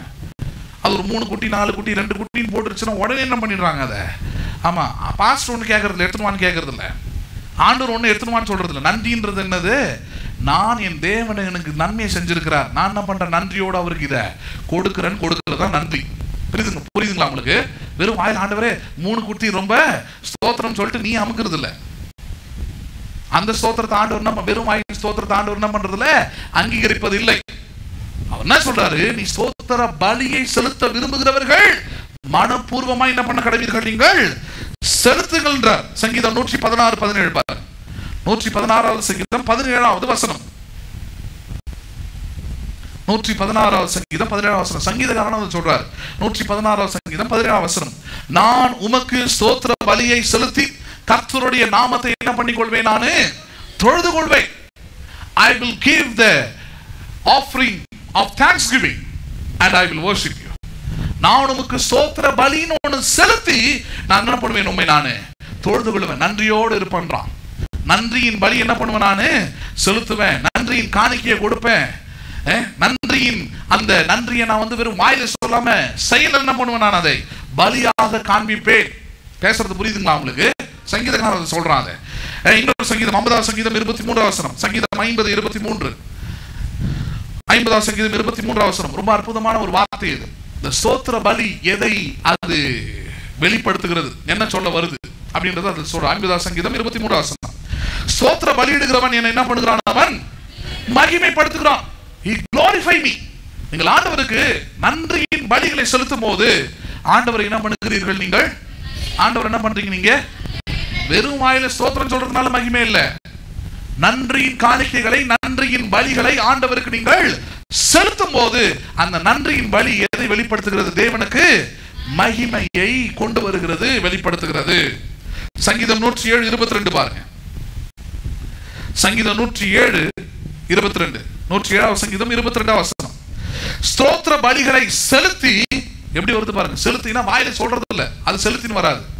இது ஸ்தோத்திர பலிகளை செஞ்சின்னு அர்த்தம். தமிழ்ல சொன்னா இன்னும் ஸ்தோத்திர பலிகளை செலுத்தி அவருடைய கிரியைகளை ஆனந்த சத்தத்தோடு என்ன பண்ணுவேன், நானு விவரிப்பீர்களாக என்றார். என்ன சொல்றாரு, ஆண்டவர் உனக்காக செய்த நன்மையை என்ன பண்ண, நீ ஸ்தோத்திரத்தோட அதை நீ சொல்றது இல்ல, ஸ்தோத்திரத்தோட அதை பலி செலுத்துன்றார். அவருடைய கிரியைகளை சொல்லு. ஆண்டவர் என்ன இவ்வளவு நன்மை செஞ்சிருக்கிறார், இவ்வளவு காரியத்தை என்ன விடுதலை ஆக்கி இருக்கிறார், இவ்வளவு காரியத்தை என்ன பாதுகாத்தார் அப்படின்றத நீ எப்ப ஸ்தோத்திர பலியை செலுத்திட்டு கொடுத்துட்டு வாயை திறந்து என்ன பண்ணு, நான் கொடுத்தது எதற்காக, நான் செஞ்சது எதற்காக, ஆண்டவர் எனக்கு இவ்வளவு பெரிய நன்மை என்ன பண்ணிருக்கிறாரு, செய்திருக்கிறார். அப்ப நன்றி என்பது வெறும் வாயில் அல்ல, நன்றி என்பது கிரியையில இருக்கிறது. அண்டர்ஸ்டாண்ட் பண்றீங்களா? எரேமியா 33:11 பாருங்க. எரேமியா 33:11. 33 அதிகாரம். எரேமியா 33வது அதிகாரம் 11வது வசனம். இன்னும் களிப்பின் சத்தமும் மகிழ்ச்சியின் சத்தமும் மணவாளின் சத்தமும் மணவாட்டின் சத்தமும் சேனைகளின் கர்த்தரை துதியுங்கள், கர்த்தர் நல்லவர், அவர் கிருபை என்றும் உள்ளது என்று சொல்லுகிறவர்களின் சத்தமும் கர்த்தருடைய ஆலயத்துக்கு ஸ்தோத்திர பலிகளை கொண்டு வருகிறவர்களின் சத்தமும். கர்த்தருடைய ஆலயத்துக்கு என்ன பலியோட வராங்க சொல்லுங்க. வேற ஸ்தோத்திரம் ஸ்தோத்திரம் கத்துறது இல்ல. While they coming itself, coming in the heart. எப்படிப்பட்ட இருதயத்தோட வராங்களாம், ஸ்தோத்திர பலிகளை செலுத்துகிற இருதயம், செலுத்துகிற எண்ணம், செலுத்துகிற கிரியைகளோட வராங்களாம். சொல்றாரு பாருங்க அங்க, கர்த்தருடைய ஆலயத்துக்கு ஸ்தோத்திர பலிகளை கொண்டு வருகிறவர்களின் என்ன பண்ணுகிறவர்கள், ஆலயத்துக்கு ஒவ்வொரு முறையும் வரும்போது அந்த எண்ணம் இருக்கணும். ஆண்டவரே என்ன பண்ணியிருக்கிறீர், கடந்த வாரம் முழுவதும் பாதுகாத்து நம்முடைய ஆலயத்தில் என்ன கொண்டு வந்திருக்கிறீர், எவ்வளவு பெரிய காரியம். ஹலோ, உங்க தகுதியினால கொண்டு வரலங்க, அவருடைய கிருபை, அவருடைய அன்பு, அவருடைய இரக்கம், அவருடைய தயவு. இந்த வாரம் போறீங்க, அடுத்த வாரம் வருவீங்கன்றது என்ன உறுதி இருக்குது உங்களுக்கு? உங்ககிட்ட அப்படி ஏதாவது ஒரு கேரண்டி இருக்குதா? அப்படிப்பட்ட பலன் இருக்குதா? அப்படிப்பட்ட உறுதி ஏதாவது இருக்குதா? இல்ல. அப்ப எந்த உறுதியில வருகிறீர்கள், எந்த பலத்துல வருகிறீர்கள், எதுல நம்ப முடியும்?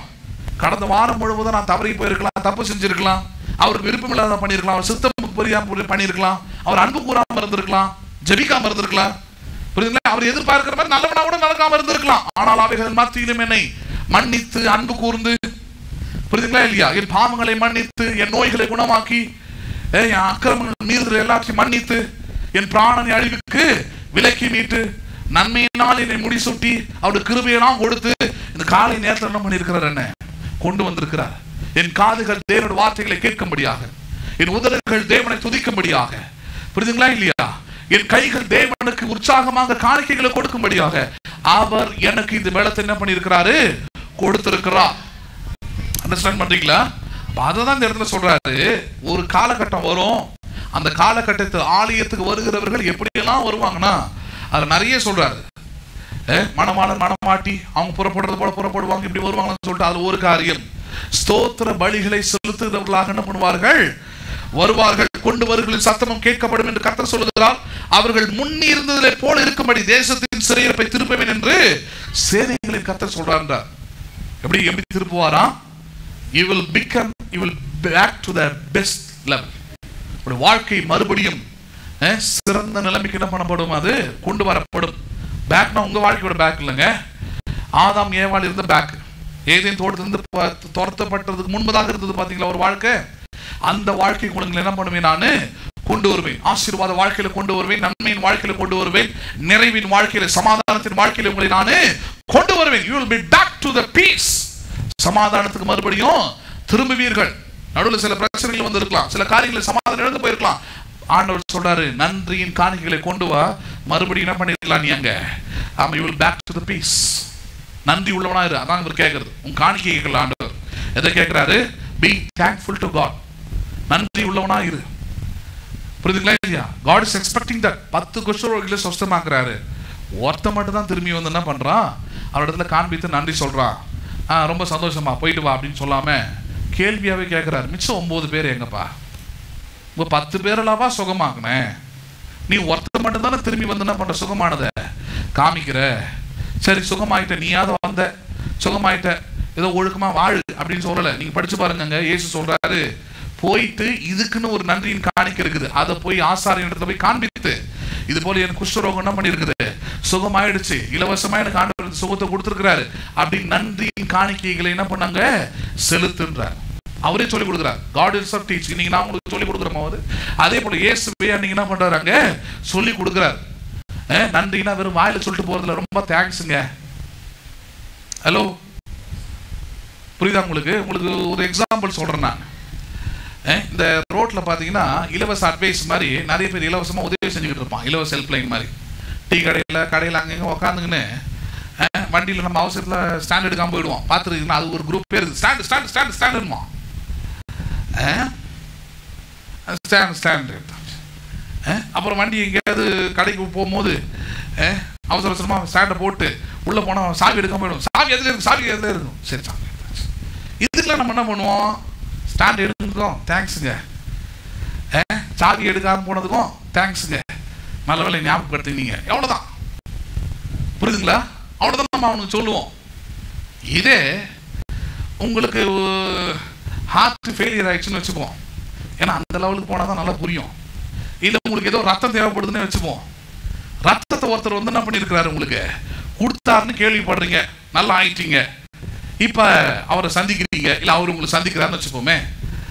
இப்போ அவரை பார்த்து என்ன சொல்லுவீங்க? ரொம்ப தேங்க்ஸுங்க அப்படின்னு சொன்னால், இவனுக்கு நன்றி கேட்டவனுக்கு நான் ரத்தத்தை கொடுத்தேன், ஏன்டா ஒரு ஒரு டீ போட்டு தர முடியாதாடா உன்னால? கேட்பாங்களா கேட்க மாட்டீங்களா? அப்புறம் ஜீவனையே கொடுத்துருக்கிறாரு, கொடுத்ததும் இல்லாமல் நம்ம ஜீவனை காப்பாற்றி இருக்கிறாரு, நன்மையினால முடிசூட்டி இருக்கிறாரு.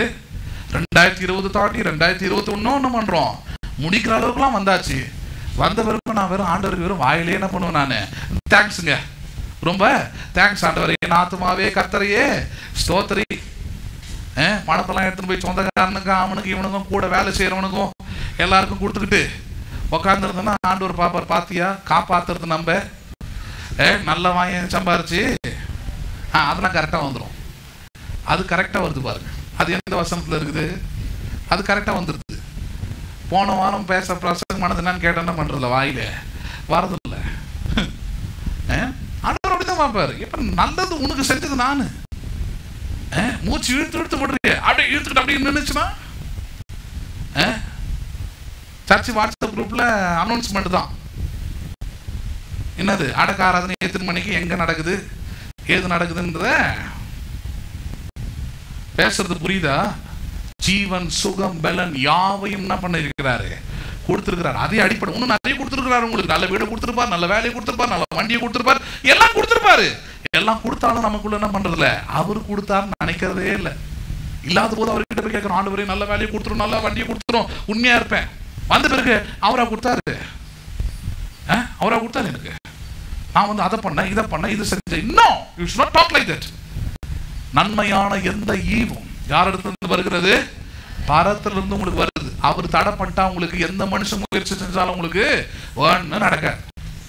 பேசுறது புரியுதா உங்களுக்கு? ஆமா. அப்ப ஒரு காரியத்துல தெளிவா இருங்க. என்ன தெளிவா இருங்க? சபைக்கு நான் வரும்போது, அல்லது ஊழியத்திற்கு என்று வரும்பொழுது, அல்லது தேவனை குறித்து நான் நினைக்கும் போது, எப்பொழுதுமே நன்றி உள்ள, நன்றியின் பலிகளை செலுத்தக்கூடிய மனுஷனா என்ன பண்ணணும்? இருக்கணும். அண்டர்ஸ்டாண்ட் பண்றீங்களா? கடைசியா எபிரேயர் 13:15. எபிரேயர் 13வது அதிகாரம் 15வது வசனம்.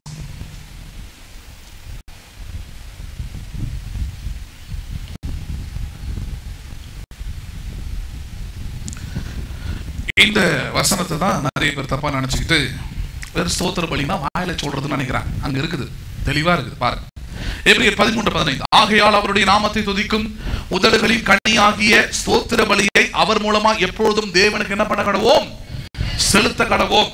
என்ன சொல்லிடுறான்? உதடுகளின் ஸ்தோத்திர பலி தான் சொல்லிட்டாராகும். அதனால நான் என்ன பண்ணுவேன்? உதடுல மட்டும்தான் ஸ்தோத்திர பலி செலுத்துறேன்றான். இல்ல, அதுக்கு தான் முன்னாடி இன்னொரு வசனம் படிச்சு காமிச்சேன் உங்களுக்கு நான் எரேமியால. அங்க என்ன சொல்றாரு? ஸ்தோத்திர பலிகளை செலுத்தி உன் கிரியைகளை நீ விவரிப்பாயாக. சங்கீதக்காரன் சொல்றார், என்ன பண்ணுவாயாக? நீ அதை விவரிப்பாயாக, சொல்லுவாயாக. அப்ப இங்க அவர் என்ன சொல்ல வர்றாரு? எபிரேயர் 13:15 உதடுகளின் ஸ்தோத்திர பலினா என்ன? ஆண்டவர் உனக்கு செய்த எல்லா நன்மைக்கும் ஒரு நன்றி உள்ளவனா அவருக்கு என்ன பண்ற? நன்றியின் பலியை செலுத்திட்டு வாயை மூடின்னு இருந்துடாத. அதை எதுக்கு செலுத்தணும்ன்றது என்ன பண்ணு? சொல்லு. வாயை திறந்து சொல்லு. இந்த காரியத்தை எனக்கு செஞ்சு ஆண்டவரே, அதுக்காக உண்மை நான் நன்றி கூறுகிறேன், நன்றி சொல்லுகிறேன், உண்மை ஸ்தோத்தரிக்கிறேன். புரியுதுங்களா இல்லையா? பிச்சைக்காரன் தட்டுல போடுற மாதிரி பட்டுன்னு போட்டு வந்துடக்கூடாது. இதான் ஸ்தோத்திர காணிக்கை அப்படின்னு இல்ல. ஆண்டவருக்கு என்று நீங்கள் எதை செய்தாலும் சரி, உங்கள் விசுவாச அறிக்கை என்ன பண்ணுங்கள்? நீங்கள் செய்யுங்கள், சொல்லுங்கள். ஆண்டவரே, எனக்கு இவ்வளவு நாள் இந்த காரியத்தை செஞ்சிரு, இந்த வேலையை செஞ்சிரு, இந்த காரியத்தை எனக்கு சுமூகமா முடிச்சு கொடுத்தீரு, அதுக்காக நன்றி உள்ளவனா என்ன பண்றேன்? நான் இதை செய்யறேன், நன்றி உள்ளவனா இருக்கிறேன் அப்படின்ற அந்த உணர்வோடு என்ன பண்ணுங்கள்? நீங்கள் செய்யுங்கள். அண்டர்ஸ்டாண்ட் பண்றீங்களா? பேசுறது புரியுதா உங்களுக்கு? அப்ப அதை தான் சொல்றார். நன்றியோடு என்ன பண்ணுங்க? இவைகள் எல்லாத்தையும் நீங்க செய்யுங்கன்னு சொல்றார். அப்ப ஒவ்வொரு நாளும் ஸ்தோத்திர பலின்றது வெறும் வாயில அல்ல, அவர் சுகம், பலன், ஜீவன் எல்லாவற்றையும் என்ன பண்ணார்? எனக்கு கொடுத்தார். அதனால அவருக்கு என்ன பண்றேன்? நானு ஸ்தோத்திர பலியை என்ன பண்ணுகிறேன்? நானு செலுத்துகிறேன். அடுத்த வாரம் மிச்ச காரியங்களை நம்ம பார்ப்போம். இவ்வளவு நேரம் பார்த்தது எப்படி போடுறோன்றது பார்த்தோம். அடுத்து இன்னும் 2 வாரம் தான் அந்த பிரசங்கம் பண்ண போறேன். விசுவாசின் செழிப்பை அதை எப்படி விட்ரா பண்றது, எப்படி மறுபடியும் எடுத்துக்கொள்றது, இந்த பிரமாணத்தை என்ன பண்ணுவோம்? பார்ப்போம். எழுந்து நிற்போம்.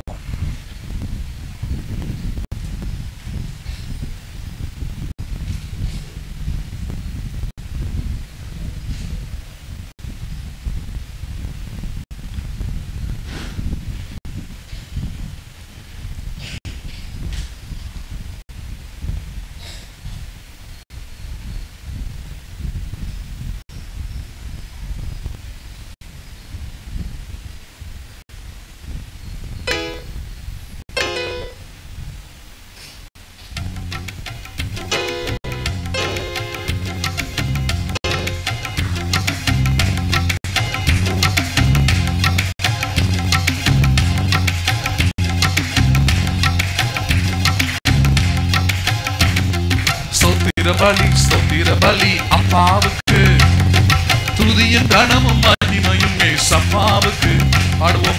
ஸ்தோத்திர பலி அப்பாவுக்கு, துதியும் கனமும் மகிமையும் ஏசப்பாவுக்கு. பாடுவோம்.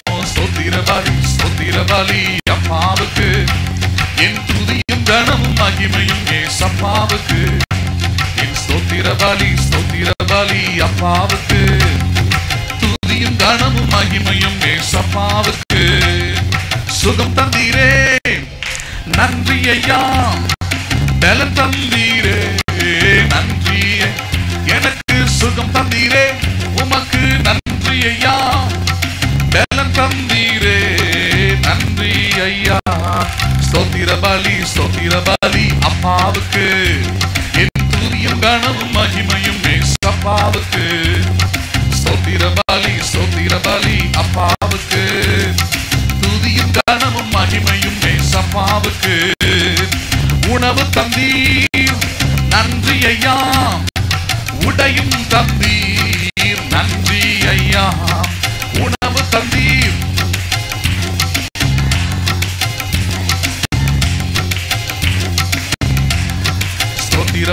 ஸ்தோத்திர பலி அப்பாவுக்கு, என் துதியும் கனமும் மகிமையும் ஏசப்பாவுக்கு. ஸ்தோத்திர பலி ஸ்தோத்திர பலி அப்பாவுக்கு என் துதியும் கனமும் மகிமையும் இயேசு. அன்பு கூர்ந்தீர் உமக்கு நன்றி ஐயா, அரவணைத்தீர் நன்றி ஐயா. அன்பு கூர்ந்தீர் உமக்கு என்னை அரவணைத்தீர். ஸ்தோத்திர பலி அப்பாவுக்கு என் துதியும் கனமும் மகிமையும் ஏசப்பாவுக்கு. ஸ்தோத்திர பலி துதியும் கனமும் மகிமையும் ஏசப்பாவுக்கு. கூட வைத்தீர் நன்றி ஐயா, பாட வைத்தீர் நன்றி ஐயா. கூட வைத்தீர் உமக்கு நன்றி ஐயா, என்னை பாட வைத்தீர் நன்றி ஐயா.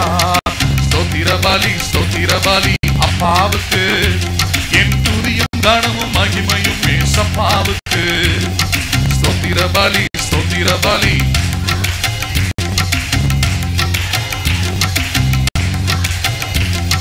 ரத்தம் சிந்தி நீர் உமக்கு நன்றி ஐயா, ரட்சிப்பு தந்தீர் நன்றி ஐயா. ரத்தம் சிந்தி நீர் உமக்கு ரட்சிப்பை தந்தீர். பாடலாமே ஸ்தோத்திர பலி அப்பாவுக்கு என் துதியும் கனமும் மகிமையும் ஏசப்பாவுக்கு. ஸ்தோத்திர பலி அப்பாவுக்கு துதியும் கனமும் மகிமையும் ஏசப்பாவுக்கு. ஸ்தோத்திர பலி அப்பாவுக்கு என் துதியும் கனமும் மகிமையும் ஏசப்பாவுக்கு. ஸ்தோத்திர பலி துதியும் கனமும் மகிமையும் ஏசப்பாவுக்கு. எங்கள் அன்பும் இரக்கமுள்ள பரலோக தகப்பனே, இந்த ஆசீர்வதிக்கப்பட்டதான தர்மியான நல்ல காலை வேளைக்காக நாங்கள் உம்மை ஸ்தோத்திரிக்கிறோம், துதிக்கிறோம். எங்களுக்கு நீர் செய்த எல்லா நன்மைகளுக்காக உதவிகளுக்காக நாங்கள் உம்மை ஸ்தோத்திரிக்கிறோம். கேட்டபடி வார்த்தைகளுக்காக ஸ்தோத்திரம்.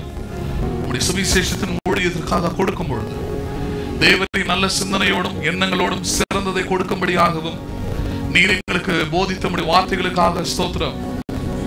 அதே போல நீர் எங்களுக்கு செய்த எல்லா உதவிகளுக்காக, உபகாரங்களுக்காக, நன்மைகளுக்காக நன்றி உள்ளவர்களாக நன்றியின் பலிகளை செலுத்தும்படியாக உணர்வுள்ள இருதயத்தை வார்த்தையின் மூலமாக உடைய பிள்ளைகளுக்கு நீர் தந்தபடியால் நன்றி செலுத்துகிறோம். எல்லாவற்றிலும் தேவரீர் உமக்கு நாங்கள் நன்றியின் பலிகளை செலுத்த நன்றி உள்ளவர்களாக இருக்க நீர் எங்களை அடைத்திருக்கிறீர். அதற்காகவே இந்த ரட்சிப்பை தந்திருக்கிறீர். அதற்காகவே இந்த வார்த்தைகளை நீர் எங்களுக்கு போதித்திருக்கிறீர். கேட்ட வார்த்தைகளின்படி உணர்வடைந்து தேவரே நாங்கள் ஆத்துமா சரீரத்தில் தேவரீருடைய நன்றி உள்ள மக்களாக ஸ்தோத்திர பலிகளை வாயிலே அல்ல செயல்களிலே செலுத்துகிற மக்களாக நீர் எங்களை ஏற்படுத்தி வைத்திருக்கிற கிருபைகளுக்காக ஸ்தோத்திரம். ஸ்தோத்திர பலி இடுகிறவனை நீ மகிமைப்படுத்துகிறான் என்று சொல்கிறேன். நாங்கள் உமக்கு அப்படிப்பட்ட பலிகளை செலுத்தி நாமத்திற்கு மகிமையை, மாட்சிமையை, புகழை கொண்டு வரக்கூடிய பிள்ளைகளாக கர்த்தர் நீர் எங்களை நிலை நிறுத்துகிறபடியால் நாங்கள் உம்மை ஸ்தோத்திரிக்கிறோம். கூடி வந்த பார்த்த கேட்ட ஒவ்வொரு பிள்ளைகளையும் ஆசீர்வதி. நன்மையினாலும் பாதுகாப்பினாலும் இரக்கத்தினாலும் அன்பினாலும் தயவினாலும் நன்மையினாலும் அவர்களை முடிசூட்டிக் கொள்வீராக. பிரசன்ன மகிமை பிள்ளைகளோடு கூட இருக்கும்படியாக ஜெபிக்கிறோம். ஆண்டவரும் அருமை இரட்சகருமாகிய இயேசு கிறிஸ்துவின் இனிய நாமத்தில் ஜெபிக்கிறோம் எங்கள் ஜீவனோட நல்ல பிதாவே. ஆமென். என் ஆத்துமாவே கர்த்தரை ஸ்தோத்திரி, என் முழு உள்ளமே பரிசுத்த நாமத்தை ஸ்தோத்திரி. என் ஆத்துமாவே கர்த்தரை ஸ்தோத்திரி, கர்த்தர் செய்த சகல உபகாரங்களை மறவாதே. ஆமென். ஆசீர்வாதம் நம்முடைய கர்த்தராகிய இயேசு கிறிஸ்துவின் கிருபையும் பிதாவாகிய தேவனுடைய அன்பும் பரிசுத்த ஆவியானவருடைய ஐக்கியமும் இன்றைக்கும் என்றைக்கும் சதா காலமும் நம் அனைவரோடு கூட இருப்பதாக. ஆமென். ஆமென். God bless you. மீண்டும் உங்களை நான் இன்று மாலை 6 மணிக்கு ஞாயிற்றுக்கிழமை மாலை ஆராதனையில் சந்திக்கிறேன். கர்த்தர் உங்களை ஆசீர்வதிப்பாராக.